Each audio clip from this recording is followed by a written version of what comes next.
It's week 9 of the 2023 season, and we'll see Evan Ingram.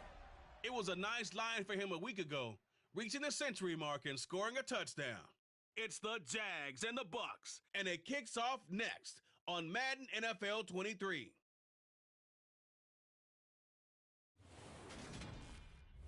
And we're about 5 miles northwest of downtown Tampa at beautiful Raymond James Stadium near Florida's Gulf Coast. Today, it's a Week 9 matchup set to go here between the Jacksonville Jaguars and the Tampa Bay Buccaneers.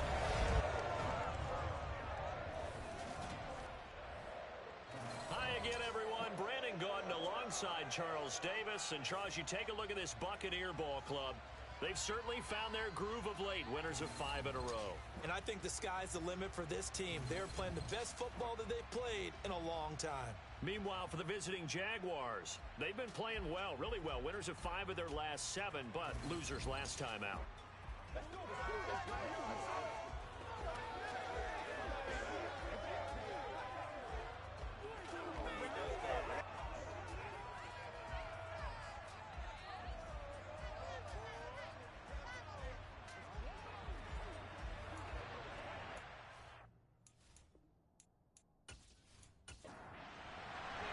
The first 2 months of the regular season down. What will the final 2 bring us as we're off in Week 9? Taken in at the 3. And he had no room to run as he's tackled down inside the 20. So here's the first drive now for the Jags. They're led by the number 1 overall pick in the 2021 draft, Trevor Lawrence. Okay, I thought there was something to build on in last week's game by his performance. I thought he played fairly well overall. The numbers won't knock your socks off. 2 touchdown passes and an interception. The bottom line, though, they lost. Yeah. How does he eliminate that 1 interception, continue to take care of the ball, and maybe increase the number of times he puts the ball in the end zone with a receiver? Off the play fake, here's Lawrence. Rush coming, and he's taken down. Devin White defeating the offensive line and getting to the quarterback. Just not much a quarterback can do there, CD. The pressure was in his face almost instantaneously, led to a very quick sack. Yeah, this time it's going to come from the middle linebacker because watching the lineman, it seemed to me that they thought he was going to drop back into pass protection, but he surprised them and came on the blitz instead and had a pretty clear run to the quarterback. And the next-gen stat's going to show just how much time he had to make a decision, and it's not much. 3 seconds, the final clocking. And some room for him there as he'll take this up to about the 15. Now on 3rd and long, they'll look to throw. And he's got a man, Calvin Ridley. And this pass broken up. The contact well-timed there, and now 4th down. Cook now on to punt as he gets this one away. Fielded at the 33. That's a 49-yard punt, 8 though on the return. And the Bucs will get ready to go on offense. So now we'll get a look at the other offensive unit as they come out for their first possession. Orchestrating the offense will be the top pick in the 2018 draft, and that's Baker Mayfield. It's a pretty bland game he had last time out. Ended up throwing 1 interception, didn't have a touchdown to offset it, but the team found a way to win. He found a way to lean on other parts of the offense that carried them through. On 1st and 10, Mayfield. He rifles one, and that's going to be intercepted. Picked off by Asante Samuel Jr. And the Jags are going to take possession of the football. Well, that's a drive killer right there. Not a really confident throw either. This one was kind of up for grabs, and it's going to come down the hands of the wrong team. So time to see Jacksonville again on offense for the 2nd time here in this game. And, you know, it's certainly a lot of football left to play. We're not into December yet, but right now where we stand, they're in first place in their division, looking really good and looking to be a threat come January. And are you one of those early holiday shoppers, partner? Are you one of those guys get your list done? Because I think about what every team has on their holiday shopping list right now. What's the number 1 goal? Make the playoffs. Number 2, win your division. Number 3, and I think the biggest goal of all, try to get the number 1 seed so you get that first round bye and ensure you don't have to go anywhere in January and hope hopefully get to the Super Bowl that way. On third down, Lawrence. Now they go screen. It's complete. That he won't quite make it. He needed 6. He got about 5. Fourth down. Boy, that was certainly well read defensively. And the key to any screenplay is space to work. And there was none to be found there. And they tackle him for just a short gain.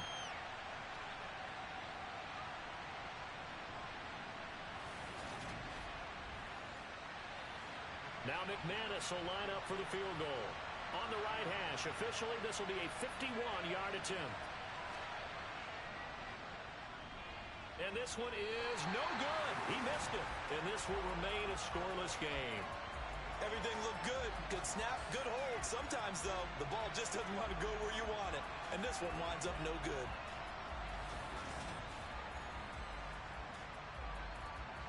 Tampa Bay, they're getting ready to set up shop here for their second drive. And for this offense, Charles, you got to think kind of crucial here to put something together on this drive, because remember last time out they threw the interception on the very first play. And you can't afford to let this defense keep building any more momentum. They're playing awfully well, and they're awfully confident right now. To me, it's time to attack and take some of that momentum back, but make sure you're selective in doing so. Understand where you want to throw the football and make sure it's open before the ball leaves your hands. Mayfield's throw on target to Godwin here. They'll come to the line needing only 2 yards to gain the first here. Mayfield on 3rd and 2. And he'll be taken down, but not before they work this to the 45. The Bucs at 6-1 now through 7 weeks of the season. And they come in riding high, just 1 loss in their last 7 games. And I like the way that this team is winning football games because they're doing it the way that coaches love to preach. Penalties at a minimum because they've been very disciplined, very focused in their business. First down, Mayfield. The pass is caught by Cade Otton. And he'll be brought down inside the 40-yard line. On second down, Elliott. And he's swallowed up right near the line of scrimmage.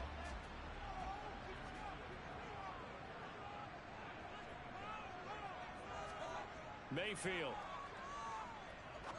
And a catch right side by Evans. And he is going to have a Bucs first down as they're able to get the third down conversion.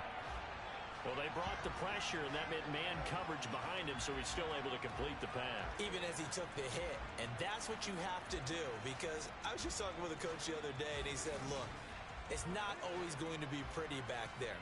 You're going to have to give me completions. Even when you're taking some hits, sometimes you have to be your own blitz control, for lack of a better term. Got to make completions, step up, and make those throws, and he did that. He'll get it to the 23-yard line. The numbers for Zeke from last week. 23 carries, 120 yards even. And the way they ran the ball in last week's game has to be satisfying to their entire staff, because they're seeing not just a back gain big yardage, but they're seeing an offensive line really in sync. Mayfield on play action. And on the left sideline, he caught it, but out of bounds, according to the head linesman. Incomplete, so the ball a little late getting there, and it's third down.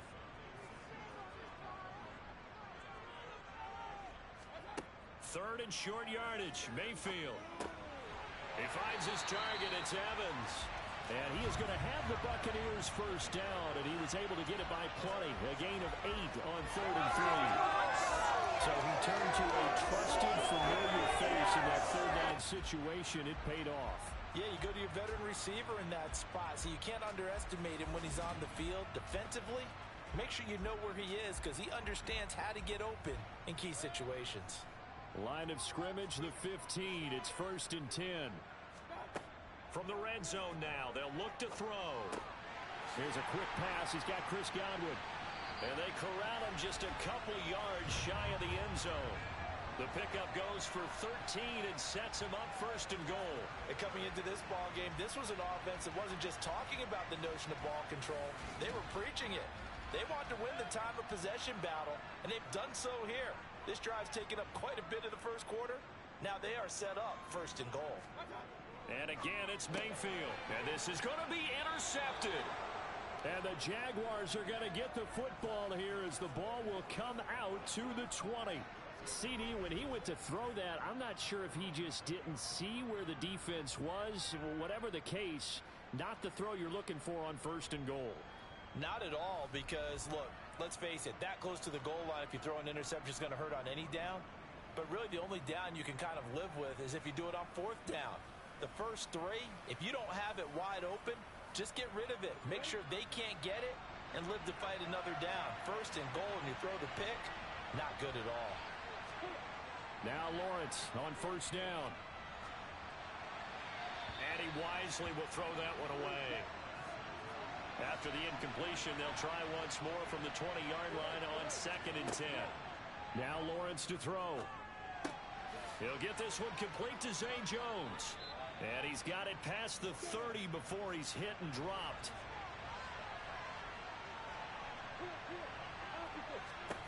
On 1st down, Lawrence. He's going to flip that out to the flat. It's complete. And he'll be taken down as that will take us to the end of the 1st quarter of play. No score after 1 on EA Sports. The Jags with the football to begin the 2nd quarter as they are looking at a 2nd and 5 situation. Hands it off out of the gun. And he's dropped just before the line to gain. 4-yard pickup leaves him with 3rd and 1.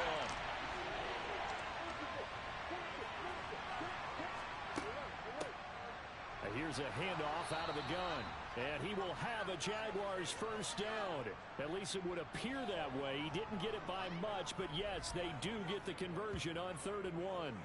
We ought to come up with a T-shirt and sell it that says, no indecision on 3rd and 1. And we didn't see it on that run, did we? Got his shoulder square, just got right into the line of scrimmage and picked it up. Absolutely. Picked his lane, went with it, and converted. 2 first downs have him up to the 41 now for 1st and 10. They go play action with Lawrence. And that's caught inside the 30. And he takes this just a few yards shy of the red zone before going out. 36 yards on the play. There's no doubt in my mind that not many guys in this league have had the impact that he's had here in the first half of the season. He's been a big play guy from the word go and continues to be one with another one right there.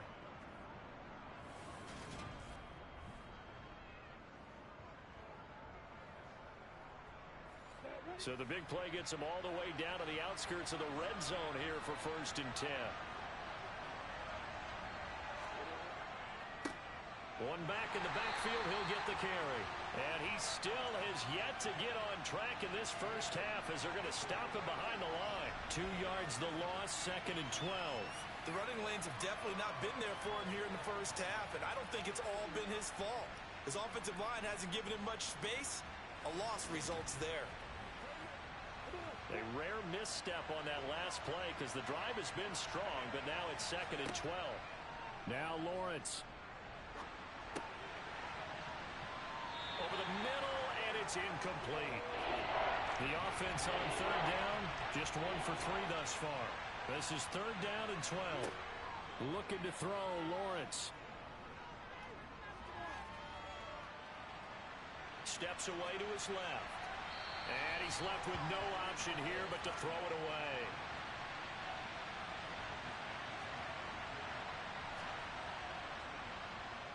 The kick by McManus is good.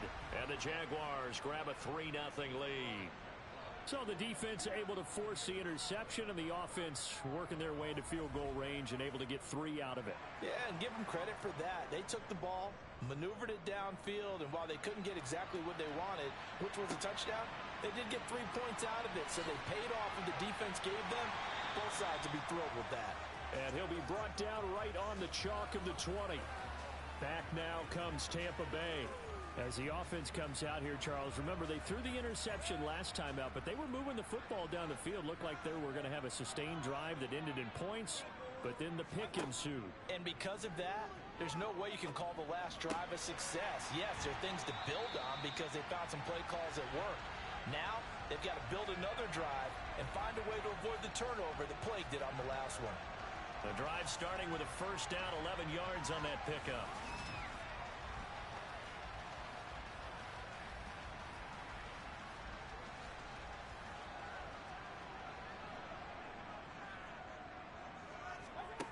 From the gun, Mayfield. Completes it again to Gage.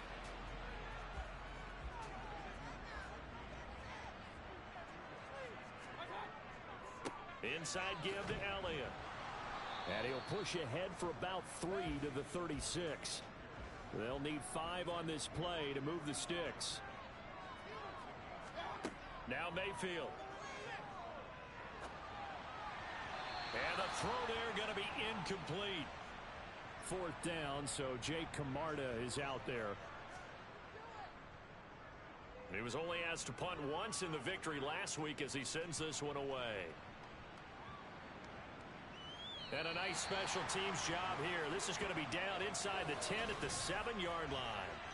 Absolutely love the flexibility of these punters. Their leg drive, able to get it way up in the air, and that allows their punt team to get down there and down it inside the 10 because they've had some time. The Jaguars getting set to go. It's been very much a slow start for them. 3 drives and just the 3 points, CD. Yeah, if you're into the points per drive ratio, that answer is 1. And that's not going to get it done in a ball game. They've got to find a way to finish these drives in end zones, not having balls go through goalposts.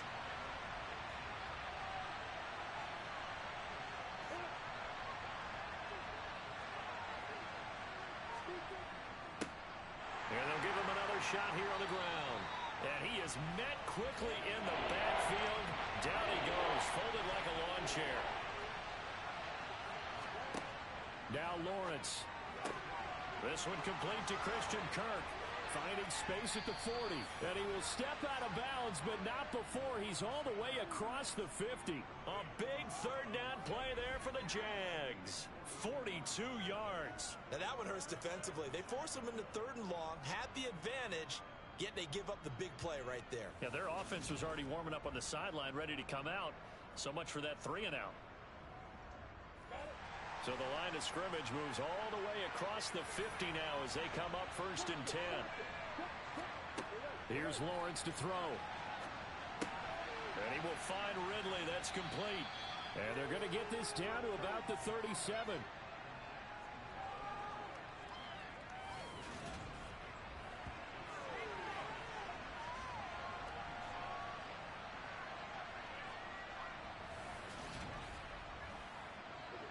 Still a few inches short of a 1st down as they come up now on 2nd down. From the gun, they'll try to run it. And he'll go down here at the 35-yard line. 2nd quarter action with 1:59 remaining. Coming up at halftime in a little less than 2 minutes, we'll send you to Orlando where Jonathan Coachman is standing by. He'll have highlights and analysis of this first half. Meanwhile, Lawrence's throw here taken in by Ingram. 2 yards on the pickup there, and that will bring up 2nd down. I know sometimes we can get fooled when we watch him make catches, as we just saw him do there, because he really looks like a wide receiver the way he goes about his business. Yeah, 230, 240 range. Yeah, not super huge. Maybe not counted on to be that inline point-of-attack blocker that we used to have in the good old days, but you can flex him out. You can run wide receiver routes with him. You can make him a primary target, and that's how he'll shred a defense. They'll wind up losing 3 here on the play, and that brings up 3rd and a full 10 yards. And that screen there on 2nd down certainly didn't develop how they had hoped. Is that one they should have even tried, or is that one the quarterback sticks in his pocket? I think the latter. I like what you said there, because trying is one thing. We can second-guess just about every call. But in this case, when you realize that it's broken down, just throw it at the feet of your intended receiver so that no one can pick it off, right? You don't have the ball. Oh, you saw that one coming. It's intercepted. Thrown back across his body. Carlton Davis picks it. And the Buccaneers force the turnover, and they'll take over at the 10. Partner, I think this one went awry very simply because he overestimated his arm strength and his ability to fit it anywhere he wants to. A lot of quarterbacks do that and often pay the price. The Buccaneers getting ready to go as they take the field. Now the question, what do you do here? Time not really an issue. You got over a minute, but you figure from this spot you'd need a good 50, 60 yards to even consider a field goal try. Yeah, so there's optimism there, but there's also a little bit of restraint, right? You got to make sure you don't take a sack here. Don't end up in the end zone. Ball gets stripped. You could give up 2 points in that occasion, or maybe even 6 if you can't get on it and recover it yourself. So make sure you protect the guy throwing the football if indeed that's the plan of attack. Working with a 2nd and 3.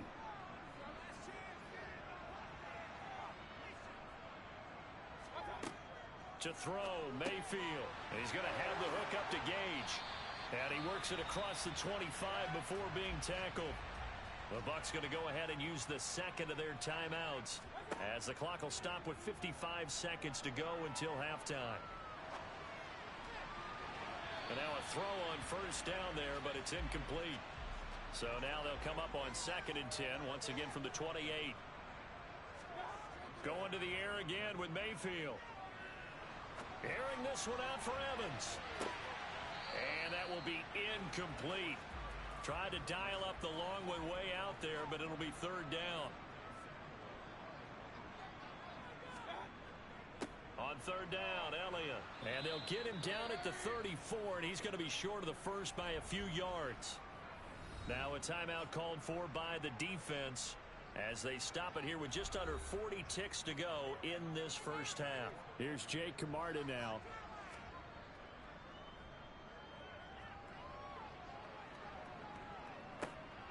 Fielded just inside the 20.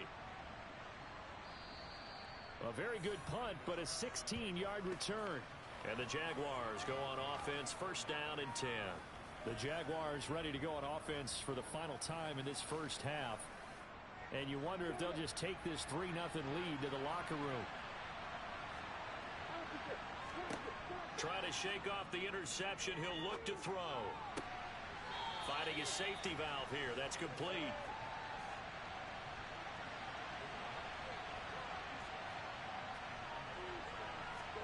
To throw again on 2nd down. Lawrence. That's caught on the left side by Kirk. And he's going to be out of bounds right at midfield.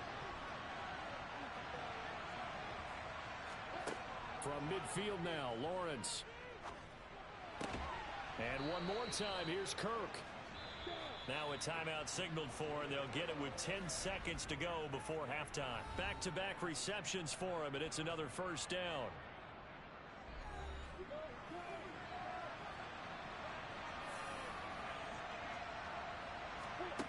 From the gun, it's Lawrence.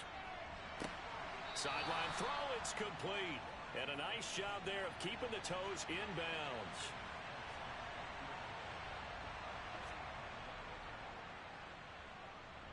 The kick by McManus is good. And they're able to double their lead just before half. It's 6-0.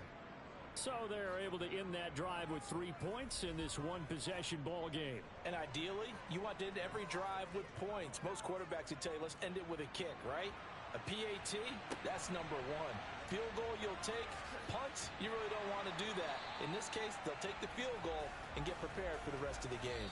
So a couple of field goals, that's all we've been able to muster through 2 quarters of play. 6-0 is our count at the break.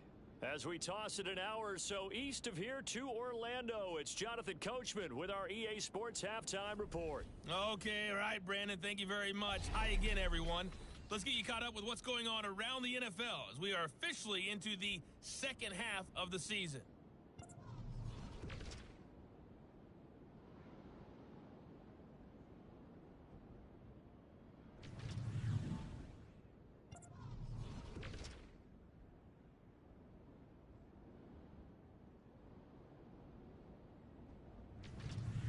Lastly, let's check on one final game for you. And you can see they are scoreless as they play the second quarter. We continue on with the check of the next-gen stats in that first half for the Jags. And their passing game has been the reason why they lead thus far. They've had great success moving the ball through 2 quarters of play. Meanwhile, for the Bucs, they too didn't throw the ball as well as they would have liked. And I think both teams would say there's room for improvement in the second half. Okay, Coach, yeah, adjustments likely going to play a big role in this third quarter in what's been a tight contest so far. This one fielded at the 5. And able to get this across the 20, but not much further as he's dropped it to 23-yard line. The Bucs ready to go here to begin the third quarter. Charles, it'll be interesting to see what adjustments this offense made in the locker room. Haven't really been able to get anything going offensively, virtually nothing in the ground attack either. So certainly something has to change here in quarter 3. And I'm pretty sure their friends from the defensive side of the ball told them exactly that, because those guys, the stop troops, they've been playing pretty well. They've kept them around in this game. Now they got some time. The running game struggled in the first half. Opposition knows how to focus on defending the pass here. They've got to re-energize that ground game and maybe open things up for a comeback here in this half. Ball up to the 35 now as they come up on 1st and 10.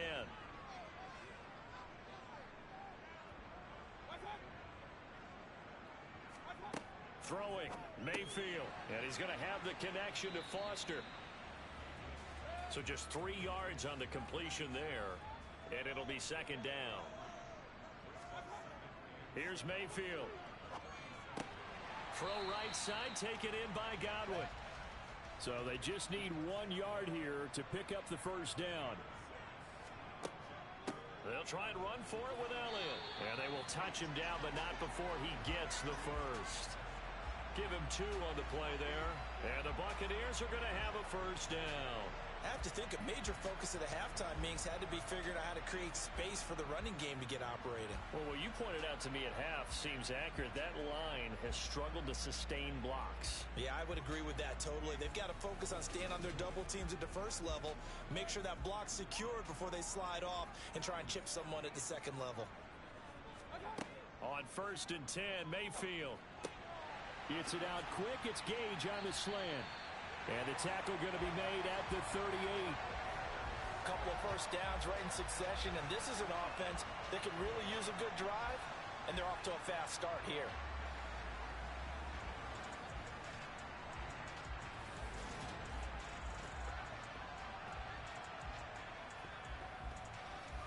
Still in search of their first touchdown of the game, but they're on the move. 1st and 10. Up the middle, here's Elliott. And he's going to take this ahead for right around 3 yards, but no more than that. 2nd down. On 2nd and 7, Mayfield to Evans on the slant. And he'll be marked down at about the 26-yard line. I don't know what they talked about at halftime. Whatever it was, it worked. They look like a different team here in the third quarter. Yeah, I doubt that there are very many trash cans that got kicked over, that type of a speech. I think what they did was they analyzed what worked in the first half, what didn't, and figured out a better game plan. A 1st down carry by Elliott. 5 yards is the tally on 1st down. That brings up 2nd and 5. Mayfield to throw it. They'll set up the screen to Elliott.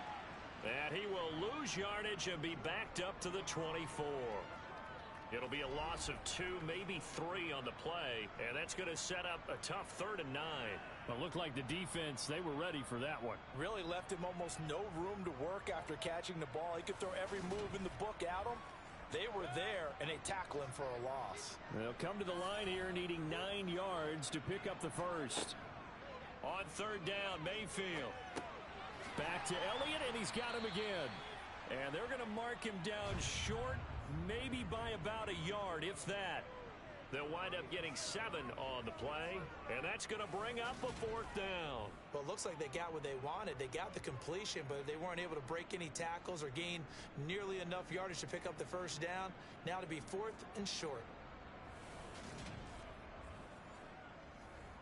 And now the Tampa Bay field goal unit comes out here.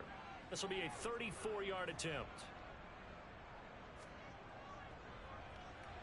And his kick is good. And they are on the board, trailing now 6-3. So they were facing increasing the deficit coming out of the locker room at intermission, and at least they're able to get the field goal to cut into that deficit. Yeah, now your offense feels pretty good about itself, right? A little bit more up to speed coming out of the break. You turn to your defense now and say, hey, we got 3 there. We're chipping into the lead. Can you help us out? Hold them. Let's get the ball back for us. So here are the Jaguars to take over on offense. They're on top here as they've got the football 1st and 10, trying to erase the memory of the loss last week to the Pittsburgh Steelers. They'll start this drive out on the ground. They'll be dropped after a gain of about 6 across the 30 to the 31.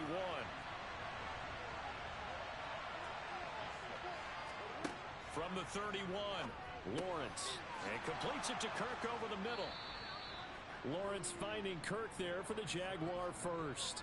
And a good quarterback facing zone coverage. If he has just a little bit of time to survey the scene, that's what's going to happen. No doubt about it. If there's no pressure, he's going to continue to pick them apart because he'll have all that time to find someone open downfield. You can only cover for so long. So maybe they want to go to a zone blitz scheme, get a little bit more pressure. Remember when Carolina did that against Denver? They lost the game ultimately. They dropped the defensive end out, and he ended up with an interception in that game in Super Bowl 50. Maybe some sort of scheme like that to try and get more pressure at the passer. On 2nd and 10, Lawrence over the middle. He's got his tight end Ingram. In search of 4 yards here to pick up the first down. Lawrence going to throw again. Man open. Here is Jones. Touchdown, Jaguars. Zay Jones, his 5th touchdown now on the year. And the Jags will add on to their lead here in the final minute of the 3rd. Well, they had their chances in the first half, you remember, but had to settle for 2 field goals. This time they come away with 6. I think they actually got affirmation about what they were doing by getting a touchdown because the field goals means they got in range but couldn't quite finish it off. This time, they broke through, and that's great for the old confidence. And on the sideline, difference of a feeling between 3 and 6, is it astronomical or no? It can be at times, that's for sure. A lot of times the field goal feels like a disappointment. The touchdown, well, that tells you you're getting it done.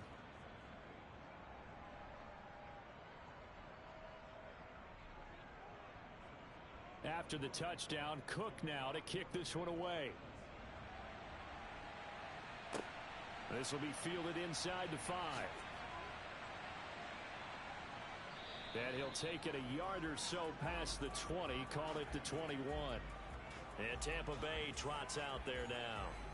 They're in a 13-3 hole here now as they come up on first down.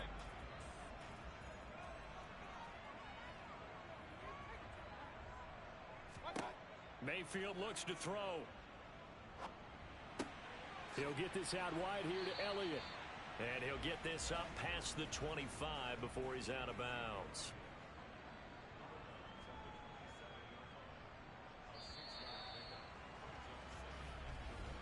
And as they come to the line, they will not be able to get off another play as time has run out on this 3rd quarter. We'll return with more after this. You're watching the NFL on EA Sports. Looking to throw again on 2nd down. Mayfield. They call his number again. It's his 6th catch and a first down. This possession means so much for them. They've got to focus on this drive and find a way to make this a one-possession game. Yes. Got to get a score. Yeah, so good with a field goal. Don't necessarily need a touchdown. From the 32 now, here's 1st and 10. Now Mayfield. That one complete to Elliott. And he went nowhere. He'll lose yardage back to the 29. But despite the completion, they're going to wind up losing 3 there. 2nd down. Heck of a play there to get to him quickly and get him down for a loss. I think they did a really nice job getting ready for this game, scouting, watching film, and understanding defensively what the play design was. They'll throw again. Here's Mayfield. And he's got his man in stride, complete. And he's going to be down at the 35. Gain of 7.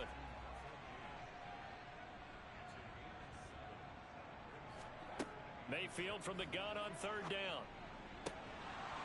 And this pass broken up. Excellent coverage there on third down, as that was not an easy one to hold on to. Desperation time. Mayfield on fourth down. And it's going to be batted down, and we'll go the other way with the football. The Bucs try it on fourth down, but come up empty. And the Jags take over in terrific field position. So they really needed points here in a two-score game. Could not come away with anything there on fourth. And while we know they're a little bit discouraged here, they can't check out of this game. You and I have called a good number of games over the course of our career where we've seen these types of situations. Teams get the ball back, and that miracle does occur. So they can't let that dream go just yet. They have to get stout on defense here. Yeah, right now really hoping for a turnover. They run a draw here on second down. And a short gain down to about the 33. The 25-yard line is what they need here. This is third down. Now Lawrence to throw. And Ingram hauls it in. And he is going to have a Jags first down as they're able to get the third down conversion. Partner, I like that they're staying aggressive on offense because to me, this drive is what is known as a put-away drive. You score here, that might put this one to bed. I like the fact that they're playing with confidence and not playing with fear.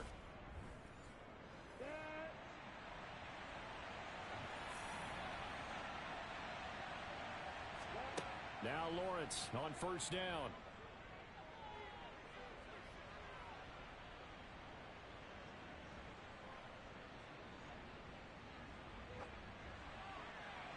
And he'll just get rid of it. After the incompletion, here's 2nd and 10 from the 20.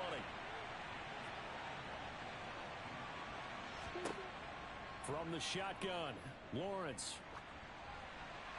That one thrown away from the pocket. The officials kind of looking at each other, but they'll say there was a receiver in the area, so no penalty, just an incomplete pass.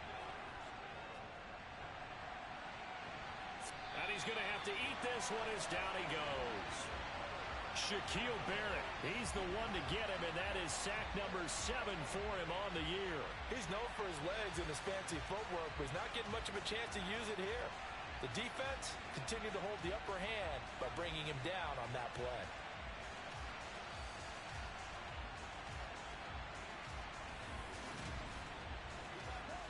So here now is Brandon McManus in a big spot. On the right hash, officially this will be a 51-yard attempt. And that will wind up just short. He had it on line. It ran out of gas at the end, and the lead will hold at 10. Charles, all things considered, I guess that's not a critical miss at this stage, is it? No, but still everything helps when you're trying to finish off a ball game. And you're right, not critical in terms of the scoreboard and the team, but the guy with the golden foot, he knows he's only as good as his last kick. The Tampa Bay offense set to go again. Well, they didn't fall behind any further thanks to that missed field goal, but still staring at this fourth quarter deficit. Here's a throw to his running back. It's complete. Call it a gain of 3 on the play, and that's going to bring up 2nd down.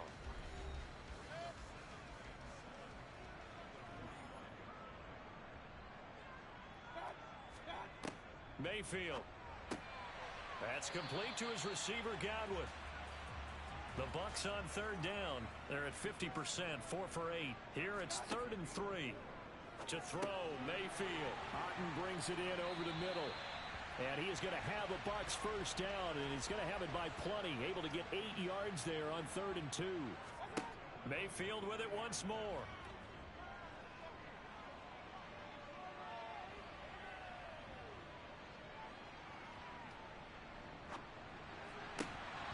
That one almost intercepted, but it's incomplete. Not a good throw there, and it'll be 2nd down. Throwing again on 2nd and 10. Mayfield. This one taken in by Otten.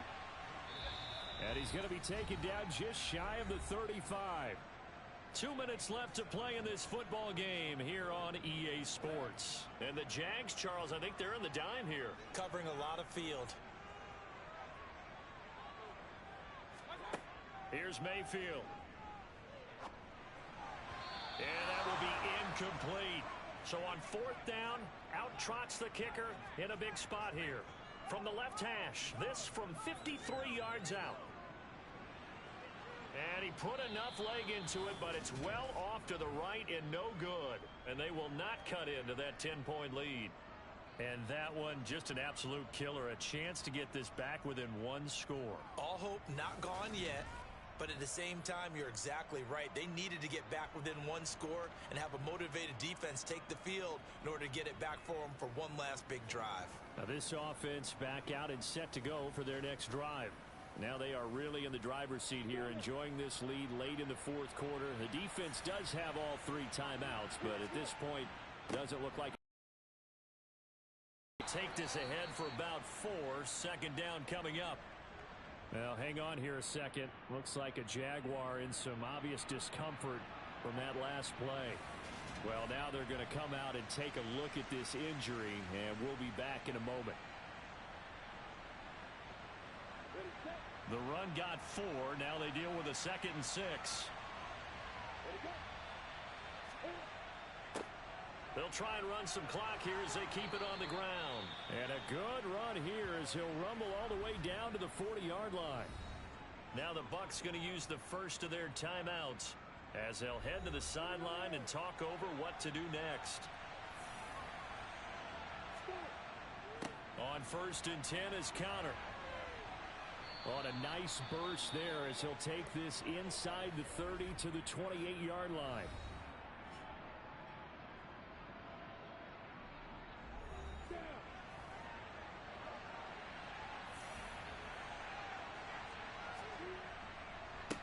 On first down, they'll go to the ground attack.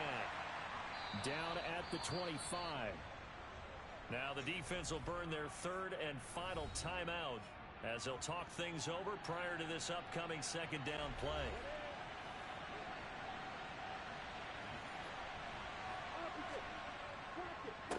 On the counter, it's Connor. A 1-yard gain there following the 3-yard pickup on first down. They are in need of 6 yards here if they hope to move the chains. Back to throw, Lawrence. And he's got a man, Calvin Ridley.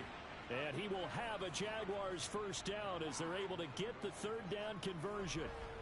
I don't care how many times we say it, I still get a kick out of watching quarterbacks and receivers do the pass tree in pregame warm-up. But I always remember that when we go to practices, we see that after practices as well. They really tune it up, don't they? They tune it up. They know why they do it for these situations. First down. And they build that trust, and that's why they're able to find him in this type of a situation. Down to a knee for the Jags. Victory seemingly in hand. So this will be a win for Jacksonville.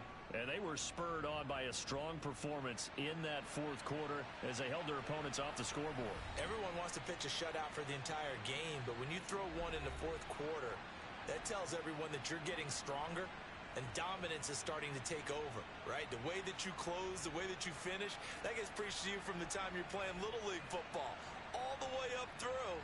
And they closed them out with a big-time performance down the stretch. So for the Jags, they climb to 6-2 on the year as they close in on the midpoint of this 17-game schedule. And they'll get another road test next week as they head to Baltimore to take on the Ravens. Meanwhile, for the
It's Week 9 of the National Football League, and we've got the Titans' veteran linebacker. He was terrific defensively last week with 11 tackles. It's the Titans and the Texans, and it's coming up next.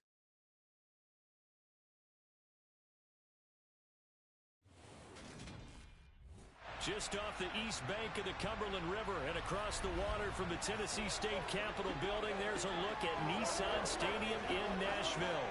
Today, it's a Week 9 matchup set to go here between the Houston Texans and the Tennessee Titans.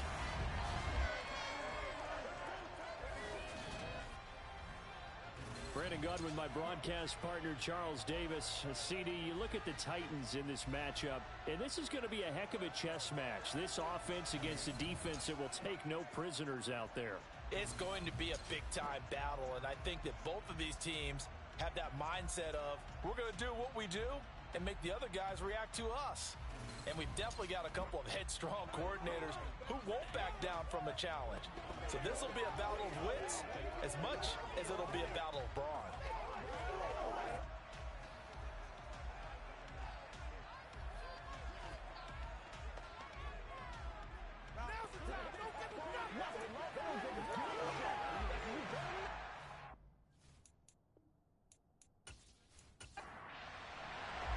The first 2 months of the regular season down. What will the final 2 bring us as we're off in Week 9? This will be fielded inside the 5. So out come the Texans for their opening drive. And a glance here at their quarterback standing 6'3". I tell you what, when he is on schedule for that week, secondaries take notice because you've got to stay alert back there on every snap. A truly powerful arm, one that's capable of challenging any level of the defense on any given play. That's why so many scouts preach arm talent when preparing for the NFL draft. A quarterback with arm strength to make every throw in the book, he's an asset to have in any offense. They'll start on the ground with Pierce. And not a whole lot of room to operate there on the first down run. He gets maybe 3. The numbers on the ground for Pierce last week. 14 carries, 57 yards. They've lost a bunch of games in a row now. They've got to start thinking a little bit differently, maybe a little bit outside of the box. Find other ways to move the football. I don't know if you're going to do it through the air or maybe change up how you establish your run game. A tough spot here on their opening drive. This is 3rd and 7. Stroud on 3rd down now. And that is incomplete. On 4th down, out is the punter, Cameron Johnston, to boot it away. Only 2 punts for him last week in the loss as he gets this one away. A big kick that time, 52 yards. And it'll be Titan football. So here are the Titans now for their first drive. And they will be led out by a man in his sophomore campaign as the quarterback. We're seeing it more and more in this league, how teams love to have athletes back there taking the snaps, guys who can throw it and move around and get yardage with their legs if needed. He's one of the best examples that we see out there right now. He can throw for hundreds of yards one week and then run for 100+ the next. He adds an extra dimension that really confounds defenses when he puts it all together. Going right side here, and that's complete.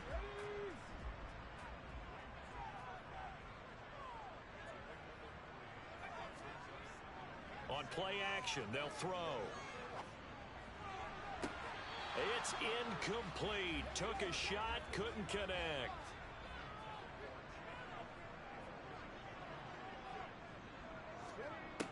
On 3rd down, he'll drop to throw. Got a man, and he hits him in stride. And he will have a Titans first down as they're able to get the 3rd down conversion. Nice job, nice patience right there. Put him on the right side, let him work his way across, put the ball in his hands, and let him work his way upfield with a catch.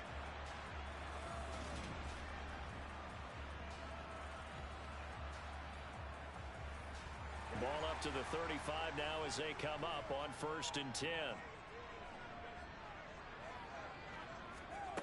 Back to throw again. And that is caught on the right sideline, but out of bounds, says the line judge. The throw took him a little too far. It's second down. They'll stick with the passing game as he looks to throw. And he comes back with one complete. And able to get this one across the 45 before he's brought down. 13 yards is the pickup for Tennessee and a first down. Well, they obviously read man coverage their partner, and he got downfield, broke down the defender. Made him what do you mean by that, Burt? Yeah, he made him think he was going to run a different route.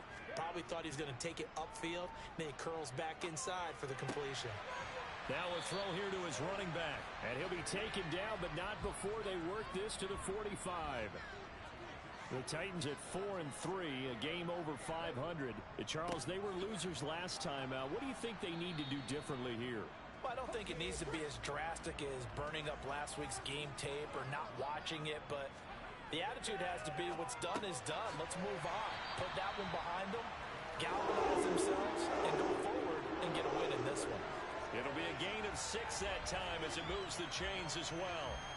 Solid opening drive so far, Charles. They've moved this football into field goal range, but you know that they want to cap this off with 6 and not 3. Absolutely. As one of the better coaches in the league always tells me, on offense, I want their body blows all game long and finish it with uppercuts. Well, here are the body blows right now. He's hoping in one uppercut will take care of the end of this drive. And an excellent job of finding the opening as he's got this now all the way down to the 22. 17 yards on that play for the Titans. Well, there's plenty of real estate for him to maneuver on that run, and let's face it, it shouldn't be a surprise. He's one of the better backs in the league. Had to come into this game with the idea, slow him down, otherwise it's going to be a long afternoon.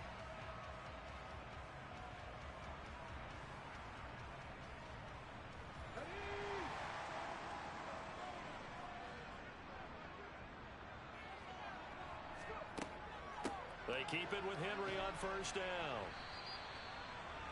5 yards on the carry. Good pickup on first down.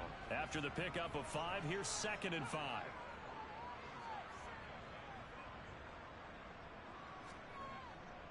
Again, it's Henry. And he's heating up at the line of scrimmage. Might have gotten a yard down to the 16. Out of the gun now on 3rd down. And that's going to be knocked away in the end zone. It's incomplete.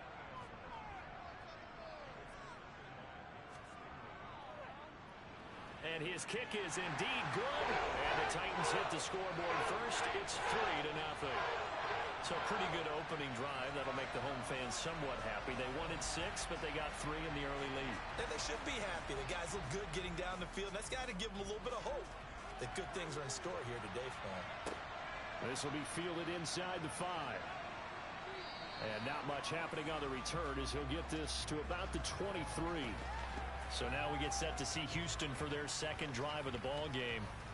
3-5 is where they sit on the year. A very uneven start is certainly not an ideal position to be in at the halfway point of the season. Out of CD, do you see an avenue where they can still be a playoff team, or is that ship sailed? Well, since you took me to the nautical side, I'm going to try and keep up here because to me, this ship is about ready to pull out of port. These next couple of games are absolute must-wins for them. Now, if they can win a couple, get to 5-5, maybe they start believing in themselves. But a loss here, that would move them to 3-6. And if that's the case, well, that boat is going to head out to the harbor with them still on the dock. And they get him down, but not before he takes it across the 40-yard line. They get 14 on that one. Good for a Houston first down. And there's a completion to the tight end. And look at the size of these players nowadays. At that spot, 6'4", 6'5", and up. A lot of guys used to be basketball players, somehow came back to football. And that's really good for the game of football. You're getting better athleticism, great hand-eye coordination, guys who know how to control their bodies when they run their routes. They'll run on first down with Singletary. And he gets forward up the middle, but only for a couple. It'll be 2nd down. The last run good for 2. Here's 2nd and 8. Stroud now on 2nd down. That's complete. It's Elijah Moore. And he's finally taken down, and it's a big gain there on what will turn out to be the final play of this first quarter. 3-0 after one on EA Sports. So operating from Tennessee territory now. Here's 1st and 10 at the 35-yard line. 1st and 10, it's Pierce. Down to about the 32.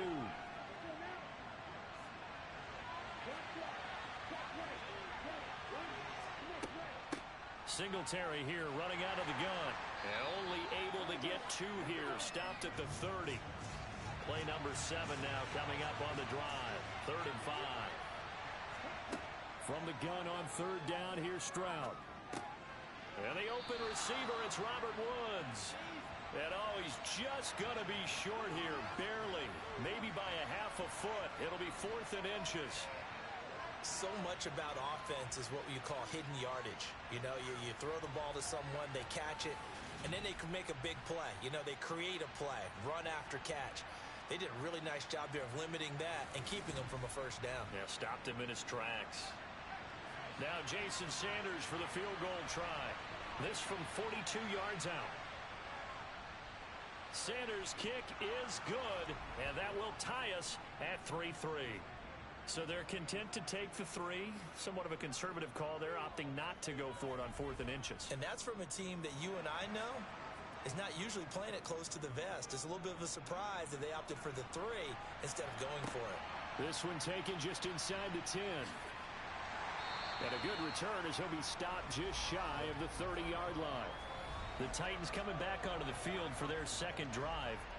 And, Charles, if the season ended today, and it's not going to, we still have December left. More football. We're only in November.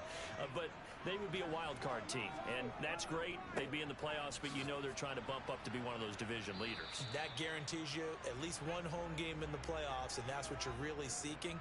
But there also isn't much margin for error for this team, right? Because right where they're sitting, a 2-game losing streak could have them out of the playoffs, so they've got to make sure they continue to keep the momentum going. Absolutely. There's some sharks smelling blood in the water behind them.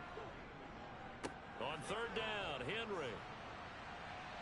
And a nice job to break free of 1 tackle, but it slowed his momentum somewhat, and he's taken down right after. Only a yard on the pickup there, and it's going to leave him with a 4th down. Now, that's a mountain of a man that just made that stop, isn't it? But he's more than that. This guy's nimble and quick. More than a space eater, he just made a great play there. On 4th down, Ryan Stonehouse on to punt. Yeah, last week in the loss, 5 punts as he gets this one away. And that'll hit at the 5 and go into the end zone for a touchback. The Texans back out there and ready to go. And last time able to get 3. It's not what they wanted. They wanted 6, but they got at least something. They mustered something out of the drive. They'll take it. I like the way you've described it. Not ideal, but they'll take it. Anything to put some points on the board. But this time on offense, they don't even want to see the field goal kicker trot on the field. They want that ball in the end zone. Yeah, they'll be going for 6. Operating from the 27 now. Here's 2nd and 3. They'll run out of the gun with Singletary. And the running lane's non-existent in this first half as they'll stop him behind the line. Stroud. And the throw there going to be incomplete. Problems on 3rd down so far in this first half. Relatively small sample size, but they're now 0 for 3. And the average in the league, somewhere around 40% on 3rd down for offenses. So what's the answer to this? Either convert them or don't get the 3rd down in the first place. Get your big chunks of yards on 1st and 2nd down. It'll be a 39-yard punt, no return. And they will take over 1st and 10. And here comes Tennessee as they get set to take the field.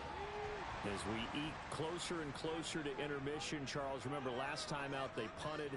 They would love to get points here, especially if this is going to be their final possession of the first half. Yeah, and this is what close games feel like because the pressure is on both sides, but sometimes the pressure is a little bit higher on the team with the slight edge because they're trying to hold on to that, trying to increase it. Let's see how this one continues. That's pretty much meat and potatoes right there, wasn't it? Just go right at them and let your big horse charge up the middle. Not too fancy there, was it? Nothing fancy at all, challenging that defense, and on that go-around, the offense won the challenge. coming up on 3 minutes left in the half in a 3-3 ball game. Just a pair of field goals to this point. Back to throw here. Quick hitter here. It's complete. Now a 2nd down and 6. Running left, it's Henry. And very little running room there. He did get a couple up to the 49.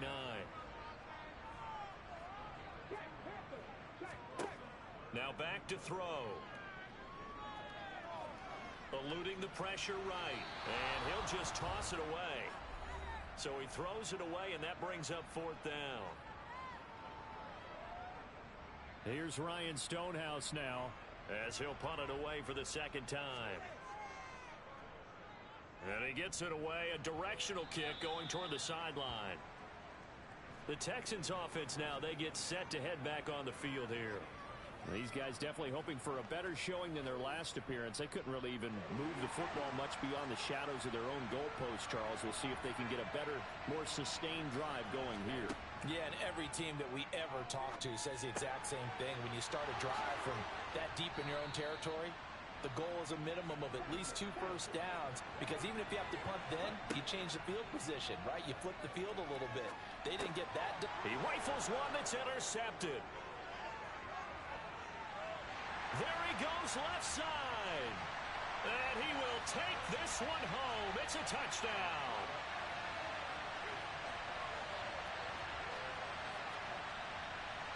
Holding. Defense.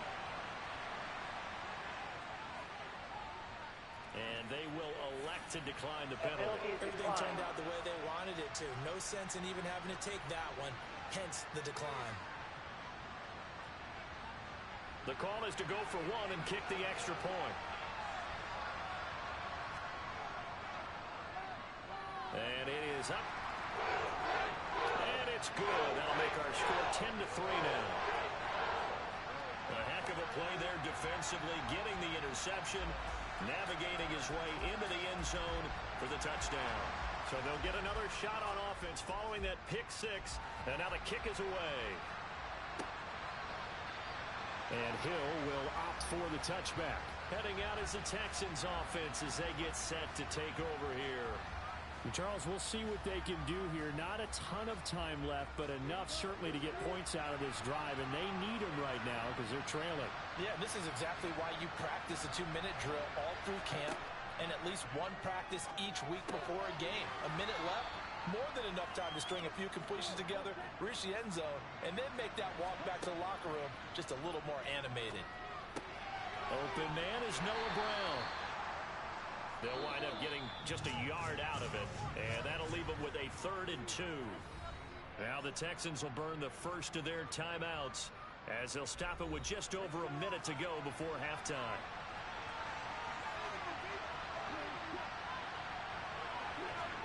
Stroud now on 3rd and 2. He's got his man. That's Woods on the out route. And he is going to have a Texans first down as they get 5 there on 3rd and 2. Here goes Stroud again. Looking for Woods again, and he finds him.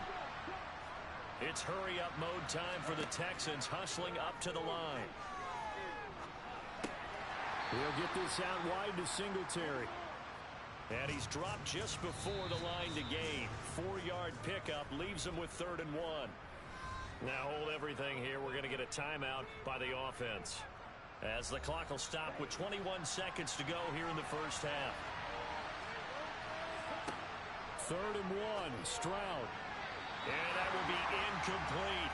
Now on 4th down, it's Cameron Johnston on to punt it away. He's been a busy man here in this first half as he gets it away. Fair catch called for right around the 11-yard line. The Titans offense set to begin the drive. And we'll see how much they want to push things, leading already here 10-3. A little bit of daylight on that first down run sets him up nicely. 8 yards on the carry. So we've reached halftime here in Nashville, the Music City, with the Titans out in front. As we send you down to Orlando, where Jonathan Coachman has our EA Sports halftime report. Coach. Okay, all right, Brandon. Thank you very much. Hi again, everyone. Let's get you caught up with what's going on around the NFL as we are officially into the second half of the season.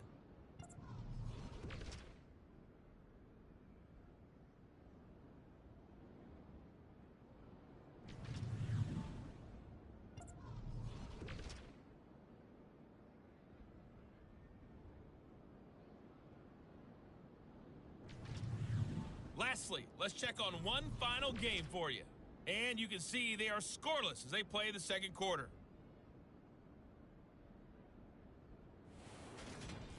Moving on, let's take a look at the next-gen stats for the Texans in that first half. And they weren't able to get a whole lot done throwing the football. That'll likely be a big key if they want to turn things around in the second half. And meanwhile, for the Titans, we check out their numbers on the ground as they'll try to keep the momentum going into the second half. Okay, Coach, thanks as always. This one's still anyone's game as we welcome you back for quarter number 3. Takes it at the 7.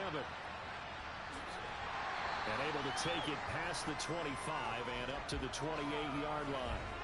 So here are the Titans to take over on offense. They're trying to get back on track following the loss to Buffalo a week ago.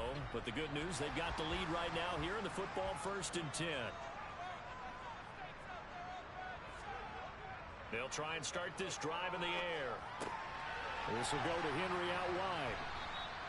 That's good. The completion there for 7 yards, and it'll be 2nd down. Henry up the middle. And some room to work. And some nifty running here as he'll take this across midfield and down to the 47. 66 yards rushing for him now as he's run it 11 times. That was good, tough running right up the middle. And if the defense can't penetrate and make him slow his pace or change direction, that's often the end result. A solid run by Derrick Henry, and here's another 1st and 10. And they'll keep leaning on the running game back to the ground. 11 more on that one and another 1st down. Well, you certainly have to give a little credit here because they're playing this game now at their pace. This is ball control football, sustained runs, taking their time, and making it work.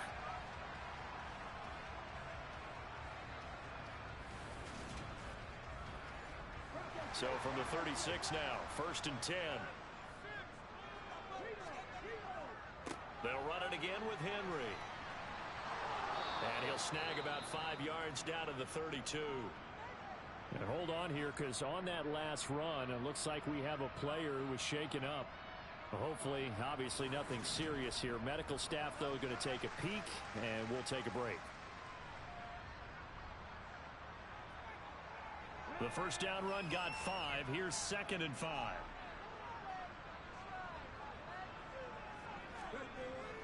Now they'll switch it up here and look to throw. And he's going to be taken down at the 28-yard line.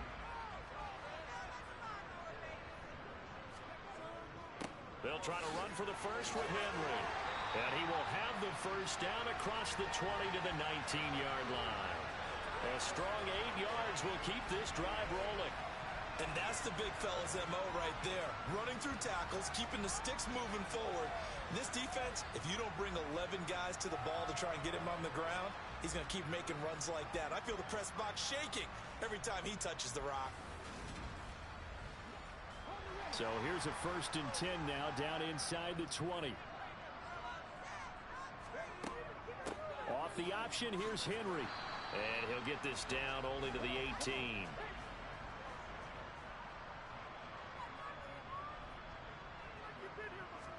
Second and 9 now. Over the middle, it's complete.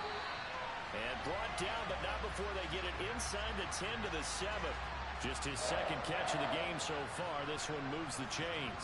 And that's a more than acceptable read right there because it's zone coverage, so timing is everything. This time he waits for his man to come open, puts it right on him, and they pick up a 1st down.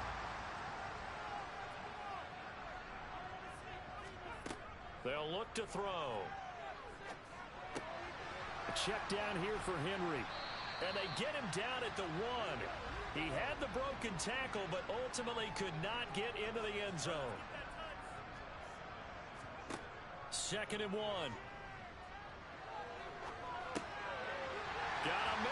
It's taken in for a Titans touchdown. A great effort there. His first touchdown on the year. And the Titans take the opening kickoff of the third quarter and drive right down the field to extend their lead. Circle that drive because that might be one to remember. Well executed to give them a little cushion. Well, let's take it into the boxing ring. You talk about them commanding it, keeping the fight where they wanted to, whether it was in the center of the ring or putting them on the ropes because it was jab, jab, jab. And finally, the haymaker to put that drive away. The kickoff team on the field now as they will send this one away. He'll get to think better of bringing this one out, and the drive will start at the 25. So here's the Texans offense now. They get set to start this third quarter. And their deficit a little wider than it was at halftime. Does that touchdown a minute ago change the thinking here at all? I think it does, at least a little bit, because now urgency has to start setting in. You can't go out there and go 3 and out and run the risk of falling behind substantially, but you have to do it without pressing, because pressing, that'll lead you into bigger errors. Pierce takes it straight ahead. And he'll be brought down right around the 37. That one a first down pickup of 8. Despite the score, despite the deficit, no quitting this guy. He's running angry, running through arm tackles. He wants to change what that scoreboard is saying.